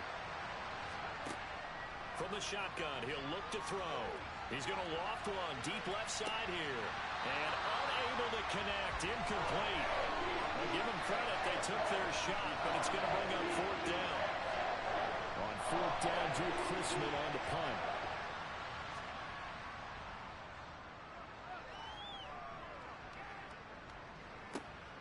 Here's King. That'll be a 49-yard punt, 6 yards there on the return. And it will be 1st and 10 as they take over. Baltimore set to take over here for their second possession of the game. They've got a 7-0 lead in the football as well as they start out 1st and 10. Jackson. They set up the screen for Dobbins. Solid move, but he's corralled just beyond the 40.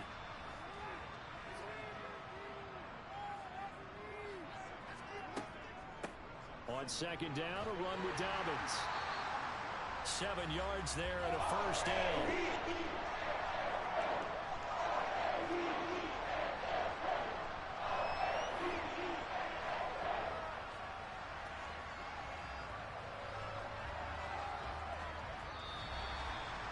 After one, 7-0 on EA Sports. Second quarter now from Baltimore. It's the Ravens in possession as they've got it with a 1st and 10. Now Jackson. That's complete. It's Rashad Bateman. And he'll be tackled on the other side of midfield at the 46-yard line. Throwing again on 2nd down. Jackson. He's got the hook up to Odell Beckham. And he's got another 1st down as the tackle's going to be made at the Bengals 36. A nice pickup there of 11 yards, and it'll move the sticks.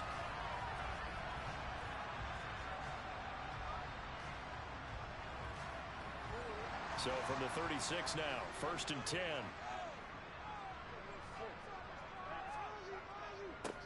Now a handoff looking right. And he'll take this down to the 33. The last run got a couple. Here's 2nd and 8. Jackson with a handoff to Dobbins on the option. Looking for a cutback lane, but nothing there as he's met at the line of scrimmage.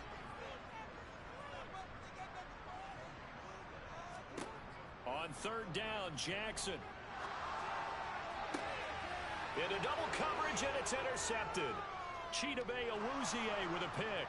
And the Bengals are going to get the football here at their own 23. He's had it again, Charles. He had the pick 6 last week. Not a pick 6 here, but an interception. It's another Oski, because that's the word we use when we intercept a pass. Oski tells your team to rally around and block for you.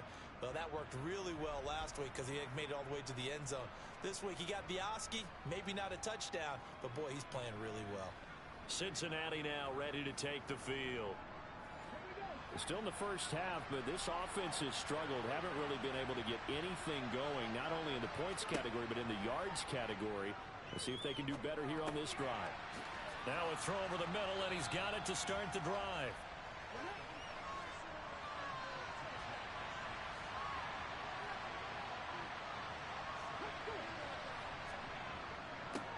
One back in the backfield, he'll get the carry. And he'll bring it up here to right at the 40-yard line. 9 yards to pick up there, and it's a first down. 2nd and 1 is often an invitation to take the big shot downfield. I bet the offensive lineman said, are you kidding? We just get on our backs and let's go get the first down. They love being physical. Back-to-back good plays have them on the move on first down. Looking to throw. And the catch made. It's Tyler Boyd. And he'll be out of bounds just shy of the 40. 18 yards on that one, and the Bengals are moving. First down. You can see the time and effort and thought that they put into their passing game because it was evident right there. It looks like a simple pitch and catch, but you and I both know that they have planned for this and worked hard to make it happen. This offense finding its legs now. Here's another 1st and 10. Back to throw here. Oh, it's a screen pass. That's complete. Room here to run.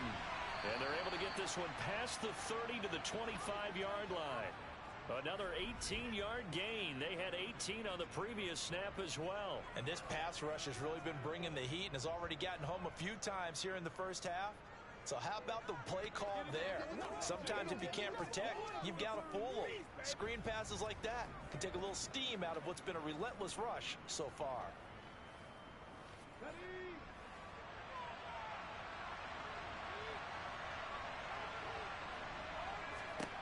On first down, he'll drop to throw. He's going to flip one out here to his running back.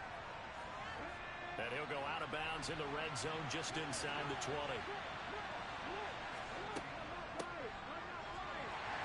And he's going to be met at the line of scrimmage and taken down. This will be play number 7 on the drive. 3rd and a yard. One back in the backfield. He'll get the carry. And he is going to have a Bengals first down as they're able to convert, albeit not by much, on 3rd and a yard. Now a pause, and there's an injured Raven in need of some assistance. The medical staff will attend to him, and we will step aside. Here's a 1st and 10 at the 14-yard line. And they'll run on the inside handoff. And running room scarce here. He's going to be stopped in his tracks at the line of scrimmage. Now they'll switch it up here and look to throw.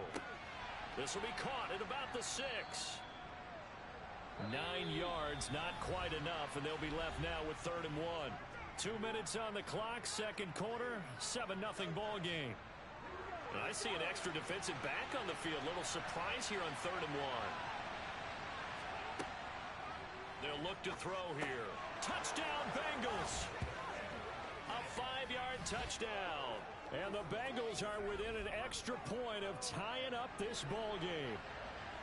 Well, it was 3rd and 1. I was expecting runs. So much for that. They pass it, they score it. That had the feel of the head coach telling the offensive coordinator, you've got 4 downs here. We're going to go for it on 4th down unless there's a disaster on 3rd. Go ahead and take a shot if you want to. And he gratefully accepted the opportunity and did exactly that. If they didn't get it there, that had to feel that they would come back and try it on 4th down. So I'll leave it at 7 now as they kick it away. This is taken just shy of the 10. He takes this near the 25. Just a little pass there. Call it the 26. The Ravens offense now, they get ready to head back on the field. They had the interception last drive, led to the tying touchdown. So 7-7 the score as they begin 1st and 10. They go back to the air here after the INT on the last drive. It's caught by Aguilar. He's going to be dropped following a pickup of 7 past the 30 to the 32. To throw again on 2nd down. Jackson, he finds Aguilar over the middle. That one, a first down pickup of 8. The Ravens moving quickly here as the clock runs. Jackson's throw into the hands of Andrews. So they'll get 8 out of that completion, and that'll bring up a second down in just a couple. Now the Ravens going to use one of their timeouts as they'll stop it with just over a minute to go before halftime.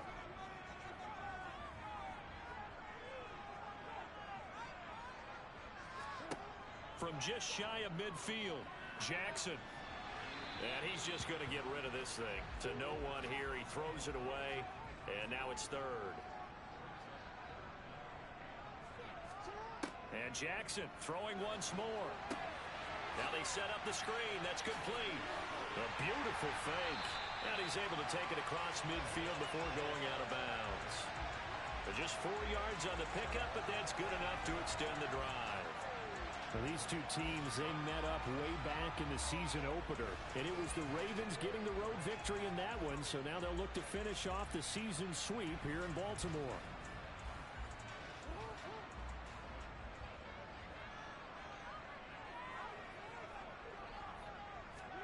They'll throw on first down with Jackson. Completes it to Aguilar. The Ravens going to use the second of their timeouts as the clock will stop with 45 seconds to go in the first half. Working with a 2nd and 4.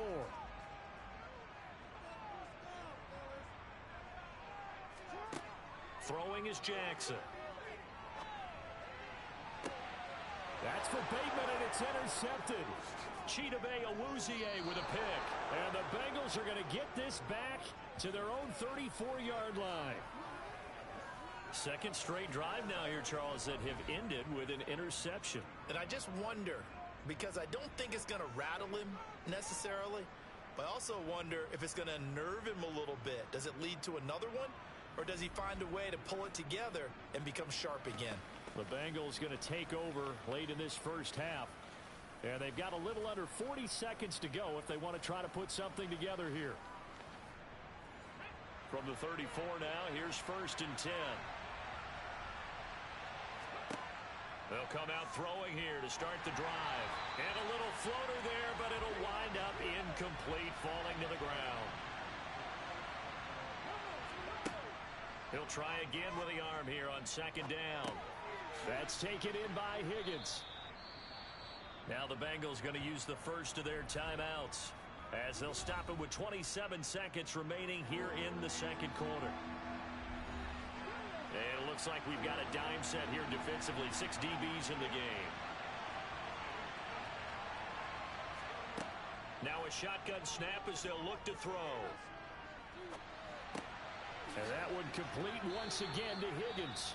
And he is going to have a Bengals first down as they're able to get the 3rd down conversion. Back to throw again.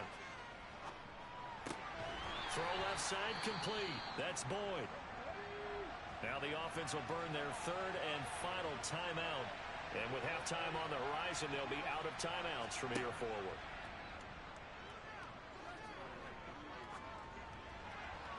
Throwing again on 2nd down, but this time it's incomplete. They head to the line facing a 3rd and 7 following the incompletion on 2nd down.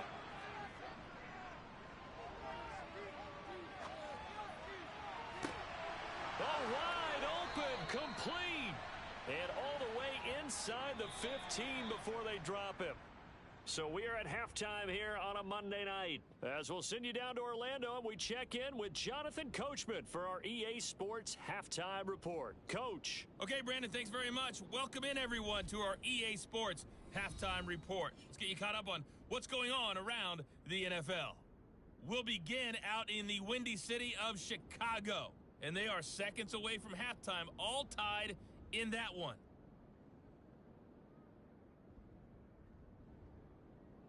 From there, let's head off and check out a second game. And you can see they are scoreless as they play the second quarter.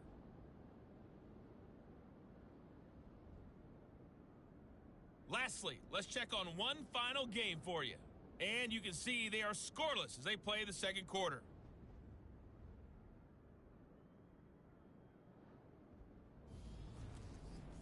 Now time for a check of the next-gen stats in the first half for the Bengals. And they were able to have some success throwing the football against the secondary.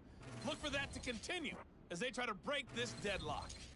Meanwhile, for the Ravens, they too didn't throw the ball as well as they would have liked. And I think both teams would say there's room for improvement in the second half. Okay, Coach, yeah, adjustments likely going to play a big role in this third quarter in what's been a tight contest so far. And the half will begin with a touchback. The Raven offense set to start this third quarter. Well, the first half, very even. I mean, really, in all facets, this ball game tied, Charles. So as we start the third quarter, curious to see what the second half brings us. Certainly am. I'm with you on that one. And we all know a lot of coaches from the NFL all the way down to the Pee-wee level. They love to spin it to their teams. Hey, we're starting a brand new, shorter ball game. It's all even. Let's go out and seize it. This is ours. Throwing middle, and it's complete. And down he goes, but he takes it up to the 40. 5 catches for him in that first half, and that's number 6 that we just saw, and also a first down.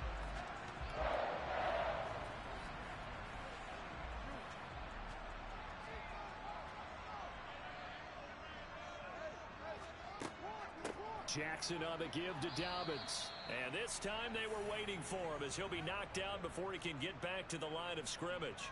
A loss of a full 3 yards, and now it's second down. Well, we saw a lot of negative plays that resulted in plenty of lost yardage in the first half, and that trend is continuing here. So their task a little bit more difficult now. 2nd and 13 that they're walking up on. Jackson. And he'll be taken down by the Bengal pressure. There for the sack, B.J. Hill. Well, Lamar Jackson, for all the talents of escaping pressure that he possesses, he was helpless to do much of anything there. He had no chance. Yeah, that's one where you turn to your lineman and say, guys, can I get a little help here? And you have to ask politely because, remember, they're blocking for you the entire game. But as a quarterback, you've also got to have the clock running in your head when you need to get rid of the football. But this time, he had no chance. They were on him instantly. And he'll be out of bounds across the 30-yard line. As we check the next-gen stats, you'll see he had precious little time to do anything with the football there. We can make this one pretty simple. Locked up all of his progressions downfield, forced to get it to his running back. But how about the way they ran to the football and knocked him down to force a 4th down? Here's Jones. Well, on that punt, we've got a man shaken up. Well, now they're going to come out and take a look at this injury, and we'll be back in a moment.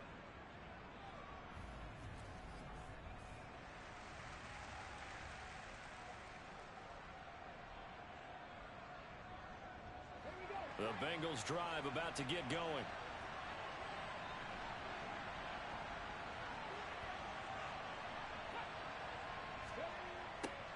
A little jet sweep to start the drive. And he'll get this only up to about the 35.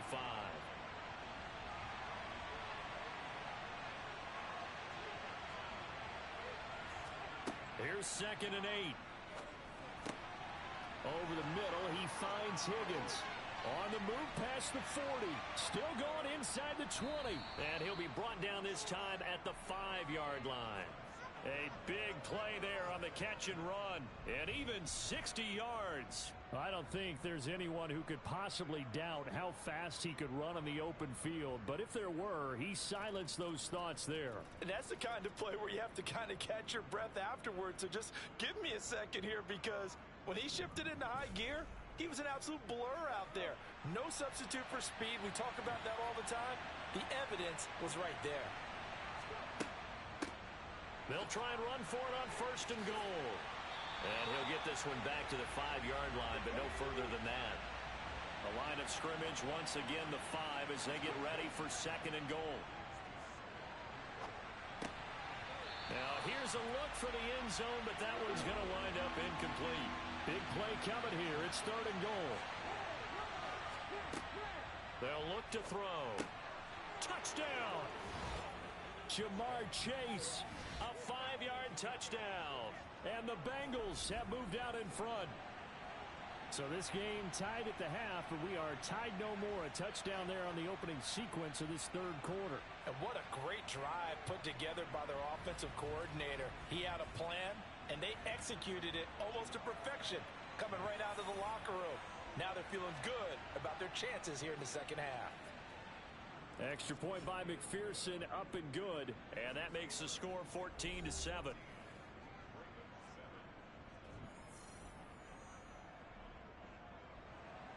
After the touchdown, McPherson on to kick this one away. And it'll come out to the 25 as King opts for the touchback. Ravens offense getting set and ready for this next drive. After that last score we just saw, now 14-7, so a chance to march down the field here, try to tie this football game. Jackson and the Ravens come up now 1st and 10 at their own 25-yard line.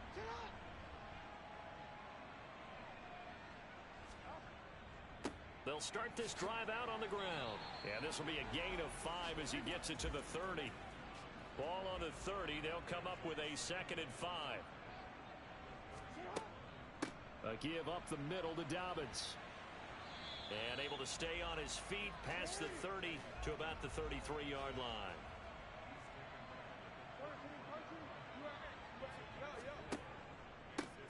On 3rd down, they're going to run for it here. And he will be very close to a 1st down, but I see the closed fist of the referee, and that means 4th down. When we talk about defenders, specifically linebackers, keeping their eyes in the right spot, he had that eye down the entire time. And you know that's not easily done because they throw a lot of misdirection at you. They try and fool you and get your eyes in the wrong place. But you're right about that one. He correctly figured that one out and made a really nice play.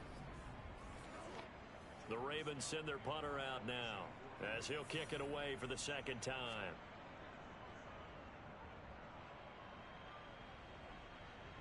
And the fair catch is made at about the 27-yard line. So here are the Bengals set to take over. They played the Browns last week, got the victory in that game, and so far so good as they've got the lead here.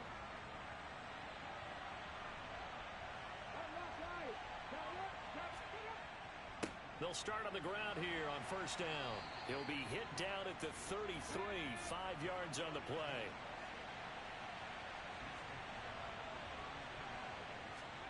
Second and 5. He completes it to Boyd. And just 3 yards on the catch there. He couldn't get away. And that's going to bring up 3rd and 2. And he has now hit number 500. Charles, that is his 500th NFL career catch. Definitely worthy of applause, but I remember when 500 meant you were going to the Hall of Fame. Nowadays, in today's football, 500 puts you on the path, a significant number. They'll go to the air here on 3rd and 2. Got a man, it's Chase, he completes it. And he is going to have a Bengals 1st down as they're able to get the 3rd down conversion. If you're going to blitz, likely going to leave you in man coverage with this guy, and that is less than ideal. It is because just about any offense that has an elite receiver, if you blitz and have him in man coverage, you're going to him, even if he has an elite defender on him, because he usually knows where the ball is before the defender does. Throwing on 1st down, but this one winds up to be incomplete. 3rd quarter on a Monday night with a 2nd and 10 coming up. They'll try and run this one right up the gut. And he'll get this down only to about the 46. And they'll need the 39 here for a 1st. This is 3rd down. Looking to throw. Flush to his right. And too much juice. It'll be out of bounds, incomplete.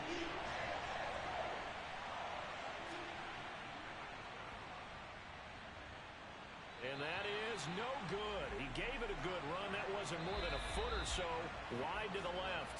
1 quarter remains here as we wrap up the week on a Monday night. You are watching the NFL on EA Sports. Back now in Baltimore. It's the Ravens with possession of the football, but trailing on the big board as we get set for the 4th.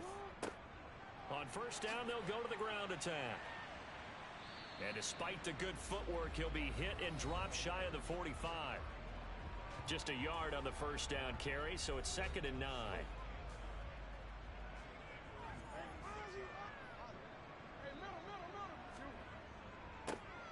And they'll keep leaning on the running game. Back to the ground. Yeah, he'll work free from one tackle, but that's about all as he's taken down.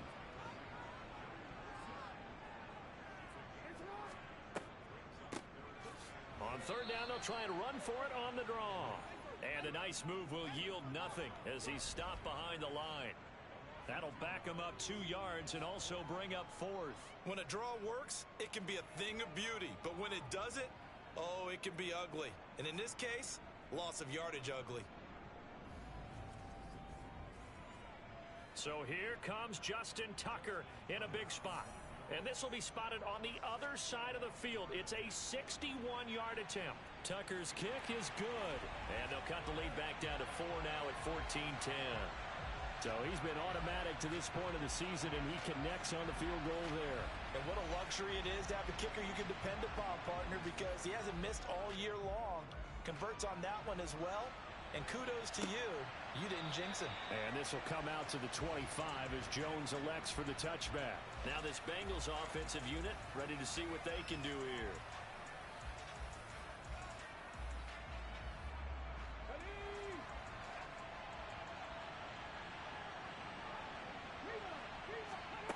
They'll try and start this drive in the air. He's got Higgins over the middle. And he'll be upended at the 28-yard line. Just a 3-yard gain there. Here's a 2nd and 7. Connecting on the out route here with Higgins. And they're able to get this one across the 35. They call his number again. It's his 6th catch and a first down. Well, that should be a reminder defensively, and I think it's a reminder to myself because you just can't sell out to stop the run. There's still enough time that this offense can move the football through the air, even on 1st and 2nd downs, and they obviously picked the right spot to throw the ball there. Now a throw for the left sideline, and he's got it. And getting this just shy of midfield, they'll spot it at the 49. 11 more yards that go around, a first down as well. These guys are running offense like you drive. The pedal is down, stomp down. How about that? Back-to-back completions. They are rolling. So much for being conservative and running that football. They'll stick with the passing game as he looks to throw. Now he'll dump it underneath to his running back, complete. And he'll be brought down just shy of the 40. Off the play fake, he'll look to throw. And he'll find Chase on the right side, complete. And he's going to be taken down with the first down at the Ravens' 28. The Bengals passing game finding a rhythm. They've got another first. And these guys certainly are not hiding what their intention is. They're absolutely showing it. They're definitely not going to sit on this lead here in the 4th quarter. Clock running, under 4 to play now as they come up on 1st and 10. They'll look to throw again. Throwing for his running back, and he's got him complete. And he'll be out of bounds, able to get it down to the 25 there.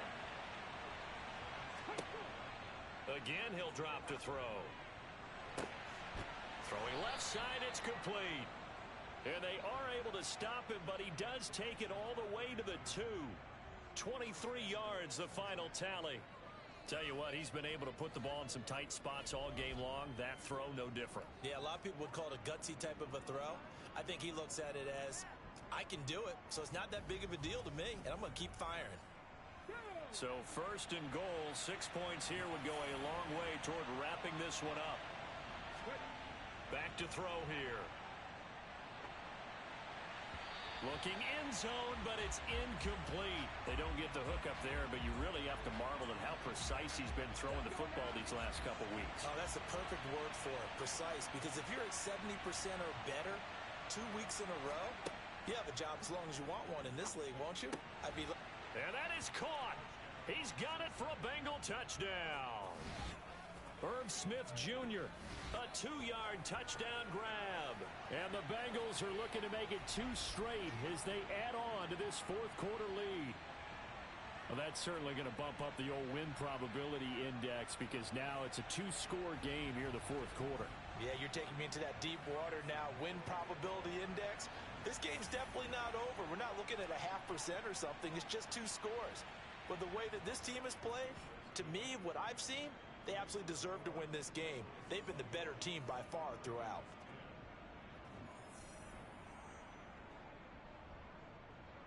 After the touchdown, McPherson on to kick this one away. This is taken just shy of the 10. Baltimore about ready to go on offense. And you figure after giving up that last touchdown, they trail by 2 scores here in the fourth quarter. This drive becomes very critical. Jackson and the Ravens come up now 1st and 10 at their own 26. They're going to look to throw. They set up the screen for Dobbins. They'll get 4 there out of the screen, and it's 2nd down.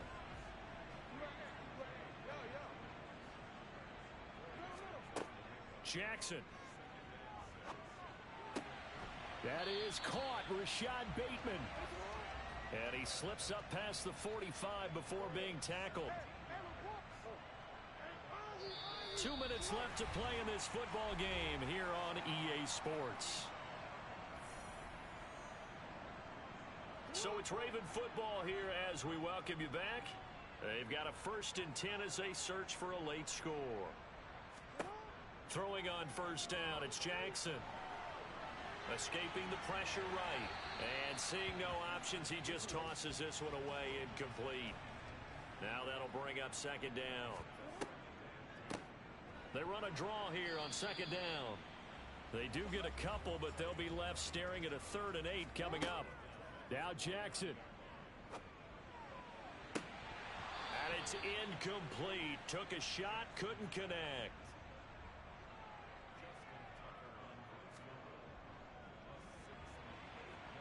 And that is no good. And they will remain 2 scores down as the difference holds at 11. And that one an absolute backbreaker. A chance to get back within a score. Couldn't do it. Yeah, that one went begging, as they say, right? There's the opportunity, and it was missed. But all hope's not lost just yet. But, boy, getting back within 1 score would have been a powerful motivator for their defense to take the field with. The Bengals set to take over. And a few kneel downs should just about do it. Now, defensively, they do have all 3 timeouts, but very little reason to use them at this point.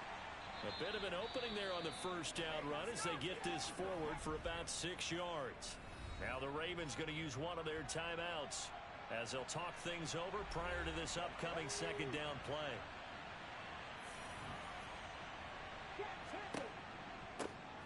They'll try and run some clock here as they keep it on the ground.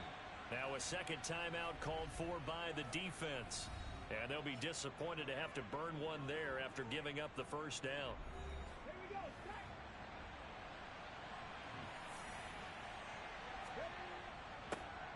One back in the backfield, he'll get the carry. And he sneaks his way forward only for a couple here. 2nd down.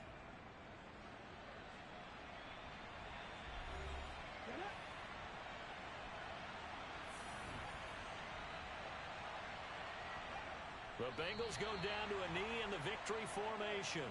They got to get it to the 21 here on 3rd down.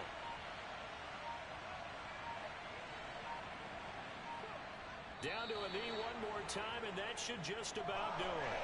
And, well, they could just run this clock out, but here is the field goal unit on 4th down. And this will split the uprights. It's right down the middle, and that will extend their lead even further. So this one in the win column now for the Cincinnati Bengals. And we talked so much about the turnover battle determining who wins and who loses. This game, no exception. They didn't turn the ball over at all, and they go on to victory. They look like a smooth operation in this one, didn't they? Because you look at every facet of the game, they handled their business. Offense took care of the football, converted it into points. Defense took the ball away, gave it back to the offense. Special teams right there with them. That's the type of game a coach is going to really love and value. And when they show the film, they have to be careful not to give out too many kudos and kill their motivation going forward. So for Cincinnati, the win will help them keep pace in the playoff race as they move to 6-3 on the year. And they'll have another road date next week with the Los Angeles Rams. Meanwhile, for the Ravens, they drop back to 500 now at 4 up and 4 down. And they'll get a chance to redeem the